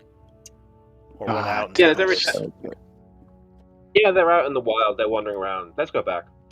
Yeah, looks like they ran away. But since we're here, shall we try go north to see what's there? Oh, I mean south? No, we need to finish off. We got missions. Yeah, let's go. Let's go. Yes, you're right. You are right. Let's finish. Nell's like, there's still a bunch of... We got the trapdoor, and we got the door up here. Yeah. It's just like, you literally just Priorities, don't want to go people. exploring a new area, and now you're like, let's go and explore a new area. Like, No, that's all good. Alright, is it a thing with humans? Like, are you just losing your mind right now? Is that like you're that old, you're losing your marbles? Hey, he's only Are you How old do you think I accusing am? him of losing his marbles? You were just singing about lighting corpses on fire. Yeah, do you want to hear the song? No. It's horrible. See how beautiful we are positioned around this trapdoor. Anyone want to open it? So it is locked. You'd probably have to break it open or use lockpicks. Crinkle? Crinkle says what? He's like swishing his paintbrush around. Oh, me? Yeah, sure. Hang on. He'll pull out his lockpicks. Can he get to a point where he like paints a key and uses that? He says that's a good idea, and then he paints the key, and then he pulls out his thieves' tools and starts picking. Oh, nope. Sorry, guys. It's not in the cards. He shrugs. Wait, I think this lock is amazing. I think as an Eladrin, I have thieves' tools as well. Oh, do you? Out what I'm proficient with. Well, do you have? You would have to have proficiency. Yeah, I have proficiency because of us doing this. I had it. Oh, okay. I took it. Do you want me to just smash the trapdoor? Do you want a guidance, and then you can try it? Yeah, okay. He says, "Do you have your own tools?" I have this key here. Unfortunately, it's not a real key. It's just a painting. I don't know. I don't know if I do. I just have proficiency in it, so I take his tools and the key. It's like I didn't say you could take my tools. All right, here, have my tools. I add a D4 for guidance. So you try to grab the key, but it is flat because it's a drawing. Actually, but with a or go ahead. I was gonna ask if I could roll my portents really quick, and then if one of them is good, use it on this roll. So I think it has. Well, I thought it had to be things you rolled. It can be anything. No, absolutely anything. Like literally anything. Yeah. It would be enemy's initiative if you want. Well, you can certainly roll your portents. You should, definitely get those rolled. But 13 is enough to unlock the trapdoor. It's not very. Okay. Contrary to what your ally said, this is not a tough lock. He just didn't do very well. He just rolled really bad. Yeah. I like the idea that Flint didn't actually take Crinkle's tools. He just held the lock and just heated it up so much it melted. That's what I assume you did actually use tools because you would. I actually use mechanically. I actually use tools, and I think I'm just saying flavor-wise. He's imagining. Yeah, in your imagination, you're like, I should have just melted it, but then you're like, wait, then it probably wouldn't have opened. This one isn't going to explode, is it? I sure run hope away. I'm not doing it. As you say that, he runs down the corridor. Well, hopefully whatever we triggered the first time is done and gone. Brinkle is also going to run away. Nillathon, what strange company you keep? If you want to back up Nil, if it explodes, hopefully I'll be the only one who takes the damage. No, I'm going to do this trapdoor first. How noble.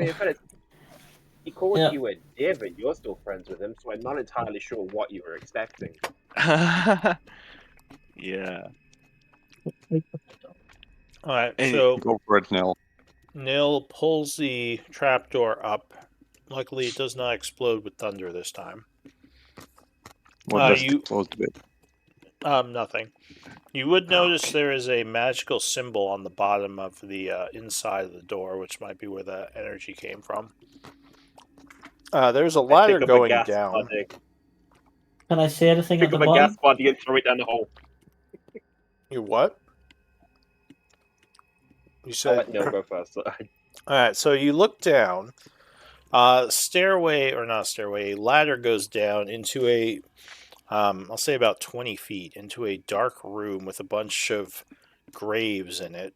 Looks like another area of the crypt. You notice there's also a bunch of shelves down there with what looks like wine on them.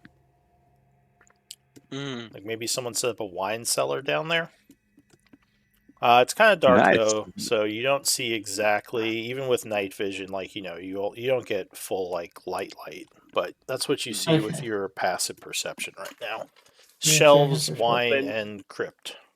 How many wine bottles? How many wine bottles would it be? I'm just. Oh, there's a bunch. I'm There'd just- probably be like 40 or so. Okay, I'll write 40. I'll just write it for what we could potentially get out of here if we clean it up. Oh yes. Then we'll ask Bill. Do you think that rune at the bottom could go off if we go down? I think it already went off. Hmm. I Yeah. think that. How long is the ladder down? 20 feet. Okay. In for a penny. I go down the ladder. We could Alright. just throw a gas body down there. No. So as your big armored body gets on the ladder, it snaps. Give me a dex save. Oh. Whoa! You think I might be able to catch him? It'd probably just be a dex save to see if he grabs on. Oh, no, you are caught completely off guard. So you fall 20 feet. You might go to try to grab him, but yeah, it would be too sudden. So you land on. I guess give me an acrobatics since it's not a really high fall. Maybe you'll. No, you try to tuck and roll and just slam into the ground. 3 points of bludgeoning damage as you land on your ass. And you are now in this dark room down below. It's actually only like a 13-foot drop because I'm like, or 12 foot, because I'm only like an 8-foot tall. So Yeah, we're fine. Yeah, you were already pretty tall, so. But yeah, you take a quick look around. Gringle's like, "You okay? Hang on, I'll paint the ladder." Is there? Since it's just a 5x5 down, can I like hold the walls and slide down safely? Well, the room down there is about 15 by 15 feet. But you could try to drop in if you want to do a acrobatics. Just do like a I'm tuck decent and at roll. acrobatics. Yeah, absolutely. Yeah, I'll try. Can I catch him? Alright, so now he hits the ground, does a little roll, and just pops back up. Superhero landing. No, you take damage. You don't land on your knee like that. That's bad for you. Oh, You gotta. It's just like you gotta distribute the force by rolling or something. Yep. You know, just stop. That's actually a terrible way to land. Just break your knee. But So yeah. true. Or go ahead. I'm just down here with him. Yeah, so you do like I a tuck suppose, and roll and look cool as you just stand up next to him. Yeah. Hoop. Figured I wouldn't leave you down here alone. Yes, who's going to carry all the wine out of there if you die? That's a good point. And what fine wine it is, infused with the essence of corpse dirt. Can't believe they keep it down here in the crypt. It's quite the so blend, Gringle says. What's all down here upon closer examination? So taking a look around. Yeah, like I said, there's a bunch of wine. There's the closed graves. There's let's see. You notice over to the side, there's looks like an old weapon rack with a short sword in it. Short sword look. Looks like it's In good condition? might be masterworked actually. Looks really nice. I'll take a closer look. Do you have any smithing abilities? No, Alright, not even in the slightest. You do think it might be a masterwork weapon. You'd probably have to spend some time with it, but it could also be magical. It's hard to say. Do you have history? Nope. Okay. I do. Oh, so Show me. you would know that this Intuition. sword looks like it's 12th cycle. Looks like it's elven. Like it was made by an elven smith. As the style would match the 12th cycle, not Does, a recent one.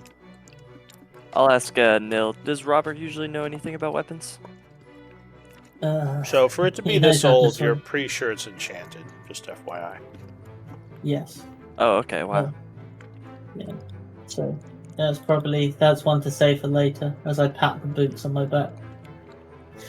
Cool. As well. Should I just add like short sword to my inventory? Short sword, old, or like enchanted question marks, so we don't get confused what it is. Or like short sword needs identification. Yeah, like an elven short sword. But that's all you would see with cursory look around.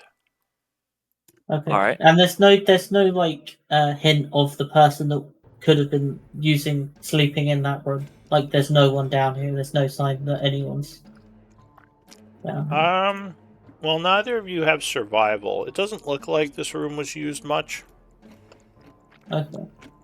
Like untrained. Yeah, that makes sense. Maybe just a storage area for whoever was using this place or is using this place. Yes. You guys doing good, or do you need help? You're fine. Oh, I don't know how I'm getting out. As I look up the hole. By the way, come on. I think let me look at my backpack. I think I've got some I've got some really sturdy rope I could toss up there if you guys could act as a weight. Let's haul them.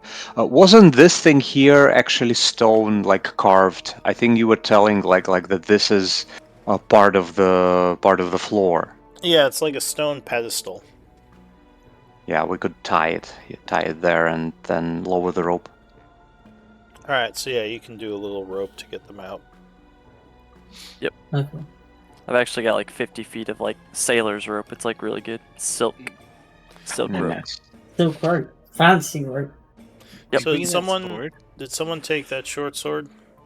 I did. It's in my inventory. I don't. Right. I just marked it as like needs identification. All right. So yeah, what do you want to do? I would show it to Robert once I got up. Like, if you guys do want to have someone like picking everything up as like a quartermaster of some kind, like as long as they can carry it or they can put it in something, like that's up to you to decide as a group. But generally speaking, if you're taking something, you are kind of responsible for recording it in your inventory. Maybe once we get a bag of holding, that might be a thing. But for now, I just exactly, because now we need to know, like, if someone falls into lava, we need to know what was destroyed. Yeah, exactly. Who's carrying what? I'll show the sword to Robert though. Robert, I mean, you seem to use weapons more than I do. Are you an expert? It is. Well, I'm quite good with using them. I would not be able to recognize anything about it, but it does look like a very good fancy sword. Congratulations.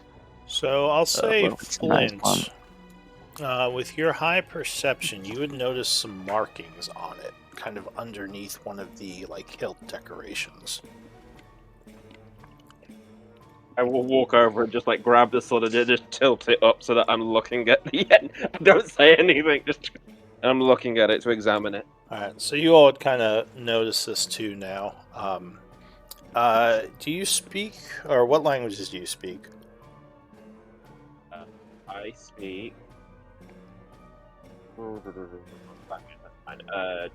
Common, Druidic, Elvish, Sylvan, Primordial, Celestial. So there is an elven word on it. The word for moon. Oh. This says moon. So as you say moon, the blade will light up. Giving off light as if it were a torch. A moonlight. Very clean white light lighting up the area. Look, everyone goes, that wasn't me. It was, but it's not. Interesting. Have we heard anything about such I'll assume, sorry, real quick, I will assume he said it in Elven, the Elven word for moon. I'd probably said moon, Robert, and then I would have said the Elven word. So, yeah. Has any one of us heard anything about moon touch swords? I mean, I'll say anyone with Arcana would know it's a pretty common low-level enchantment. The nice thing about it is it while it only basically just gives off light, it does also make the weapon deal magical damage. Ooh, there you go. So this will hurt things like wraiths and shadows. Suppose that could be useful. In fact, Robert, you were saying you were having a hard time dealing damage to some of the more resistant undead. How about you take it? Yeah.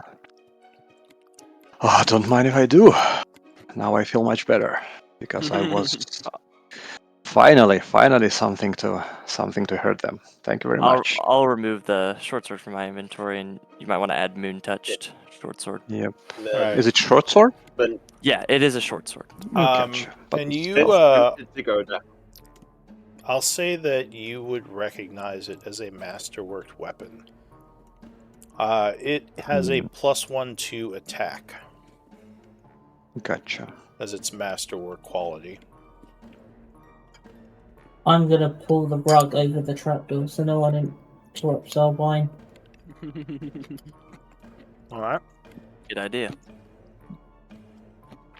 Did you I'm shut more the of door a- before you pulled the rug over it? Or did you just pull the rug over it with the door open? He would have Yeah. to. It opens outward. Though I'm more of a whiskey guy myself. What's whiskey? I'll introduce you someday. They call it firewater. Nice. You'd like it. Yeah. Are they nice? Are they a nice person? I like nice people. Let's just say it's got a little bit of a burn to it. He's gonna like it. And it's also flammable. They sound isn't it? fun. They would get along. Alright, so you head They out sound fun. up to the eastern door there. Yep. Okay, so there's been a wraith in each of these 3 paths that has come through the door. There can't be another one. I wouldn't go saying that now. I hear you tempting fate over there, and I would rather you didn't. Exactly. Wait, God be changed. I don't die in this corridor. Oh, that's right. You have seen that, haven't you? I guess we're kind of alike in that way. I've seen corridors too. We see. Yes. I'll Can you bet come you have a have. look at this door? This door for I've got a pretty high perception. I'll listen at the door. Are you following them, Vale? Because you're still down the Oh, yeah. hallway. Yeah. Sorry, I didn't actually know where they went. Let's see. They're right here. Okay. They went west. This way. Yeah. West. Or sorry, east. That'd be East. Alright, Wait. so the door, is closed.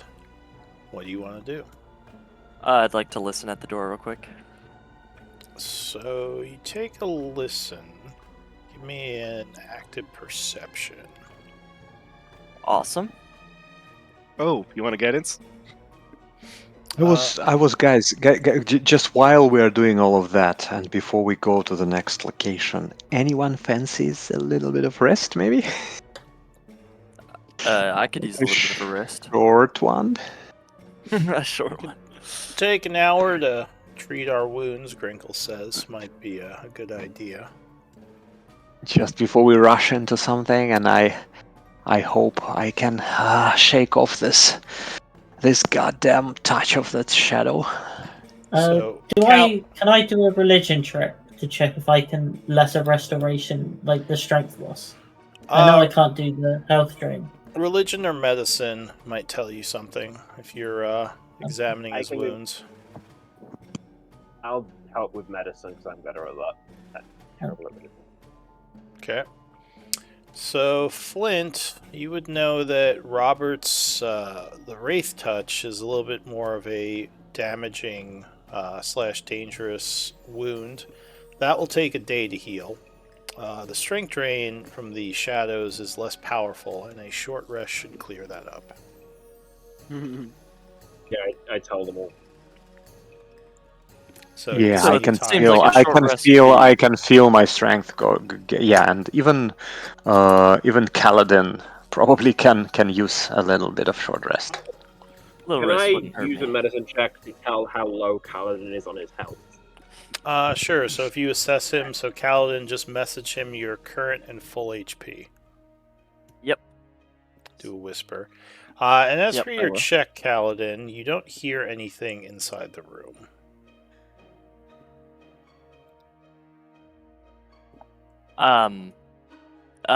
Doesn't seem to be too much noise going on in there. So when we come back, hopefully we can just assume there isn't any active danger. But for now, I think we should go back to that room with the bed for the short rest. Yeah, let's Well, I do was so. gonna say, like, I will ask. You want a short rest, or do you? You can just do good berry. Short rest would help our friend get his strength back, and I could recover a little bit of my stamina as well. Well, you took strength drain as well, right? Exactly. Yeah, I did. Yeah. I mean, I don't use strength for my attacks, but yeah, it could end up being dangerous. So for now, the group is retreating to the bedroom. Yep. Oh, and I assume you picked up your javelin you threw.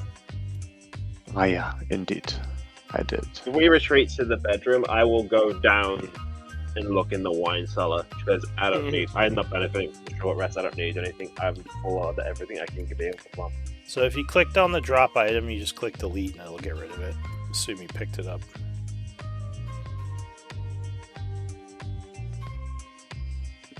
I think you should be able to delete it.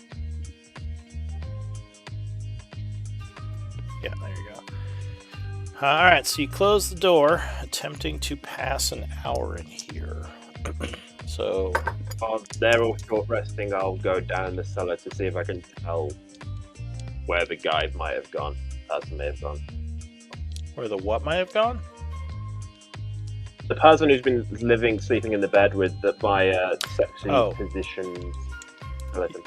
Alright, so you, I'm assuming you get the rope again and climb down. Yeah.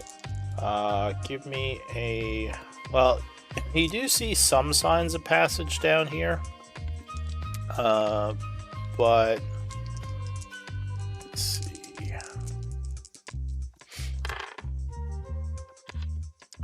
give me an active perception check.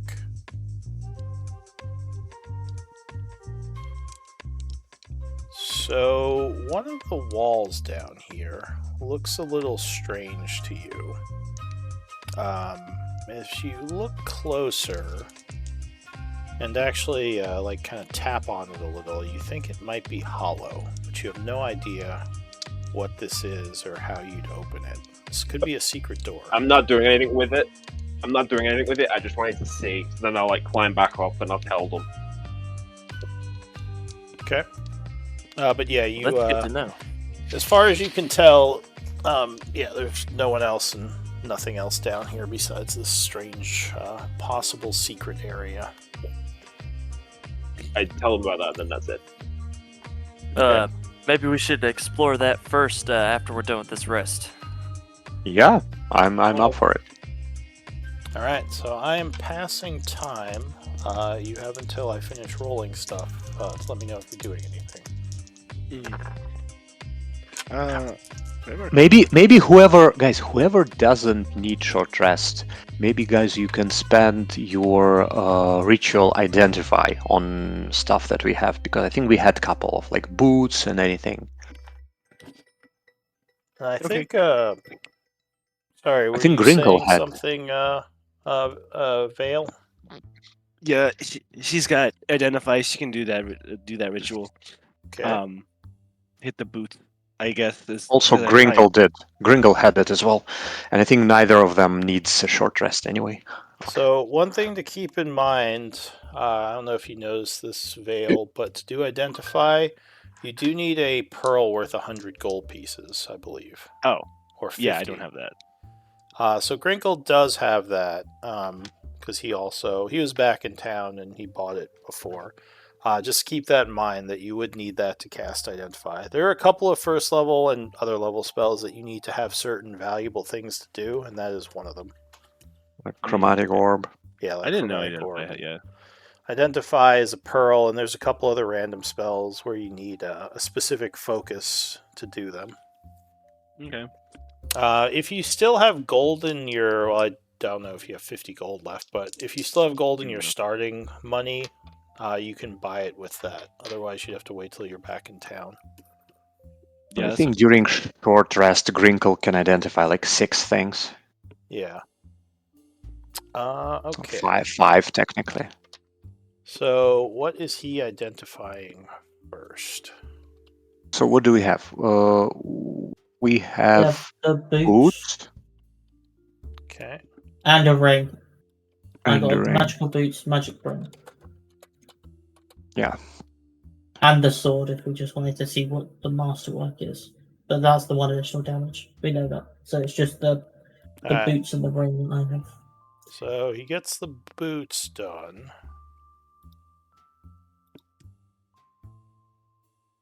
Just nice. that. And you said the ring next.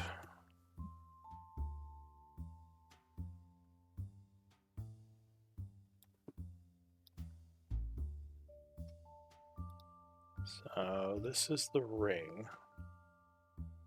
Oh, wow. Interesting. Very interesting combination of stuff. Swimming and springing. Become all-terrain. All-terrain. He was... How do you call this? How do you call this insect that is kind of gliding on the pond? Oh, water skimmer. Yeah. So this was someone had potential of becoming one with those two. What was the other thing you were identifying?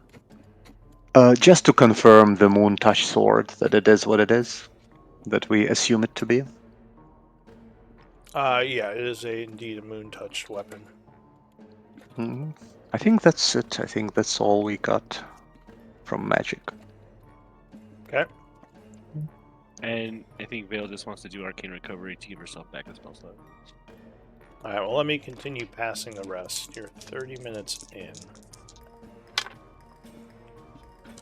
Alright, so during the 40th minute of resting, I'll say Flint, you think you hear some kind of low screeches and movement coming from the south over here.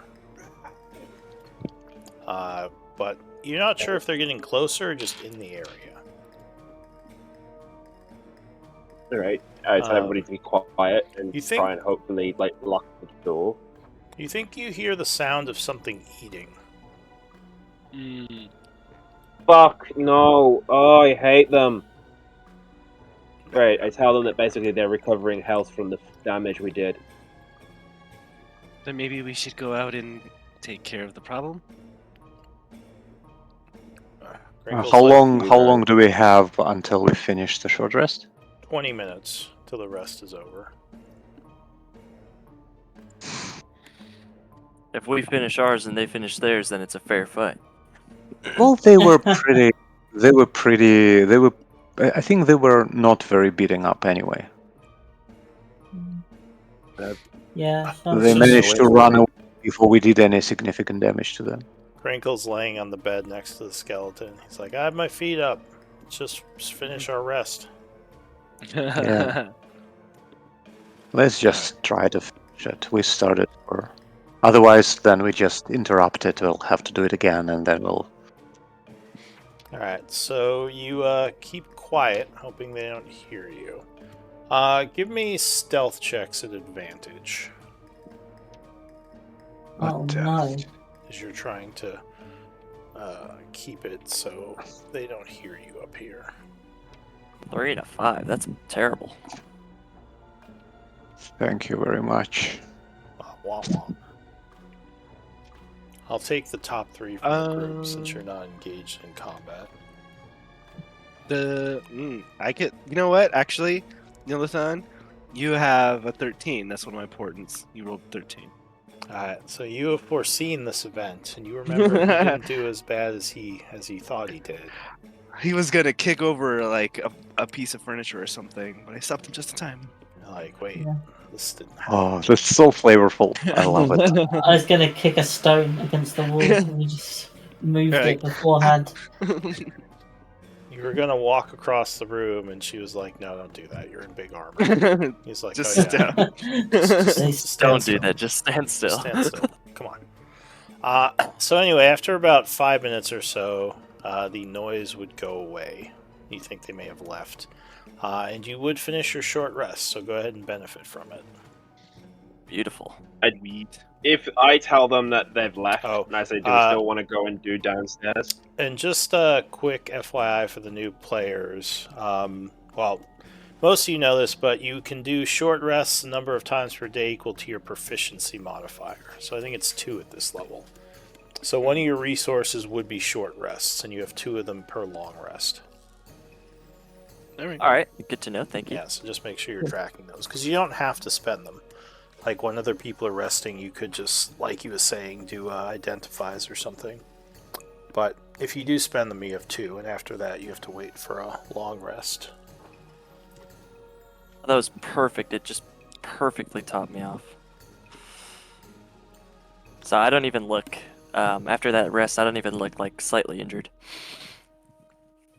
Alright, so it is now, let's see, probably about 10 o'clock after all that stuff. What do you want to do? You know what we say about investigating down the cellar?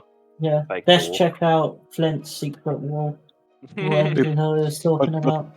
But I think we should probably start it next time, right? Yeah, I was going to say we are at time, so why don't we do MVP votes, and we'll call it here. How do we do that again? We whisper your I'll / W DM. Yeah, / whisper space GM, and then your message.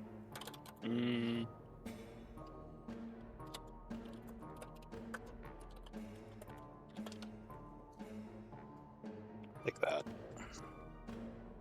Alright, so looks like Flint with 2 votes. You are MVP. Congrats. Thank you. Well done. What can I say? Fantastic. Yeah, well done, everyone. We'll pick it up as we explore the secret area next time. Awesome. Glad to Yes. be a part of the group, guys. I had a lot of fun. Yeah, Nice to meet everybody. Thank you. Yes, it was very good. Yeah, I welcome loved to it the as well. group. Thank you. Glad to have you all. I'm gonna be taking notes if anyone wants to talk, but otherwise you can leave or hang out, whatever you want to do. Yep. I gotta go to get ready for work, but I will see you guys Monday. Bye. Later, dude. Yeah. I'm gonna break for lunch. I'll see you guys later. Awesome. Peace out. Yeah, I'm gonna go. See you, bye.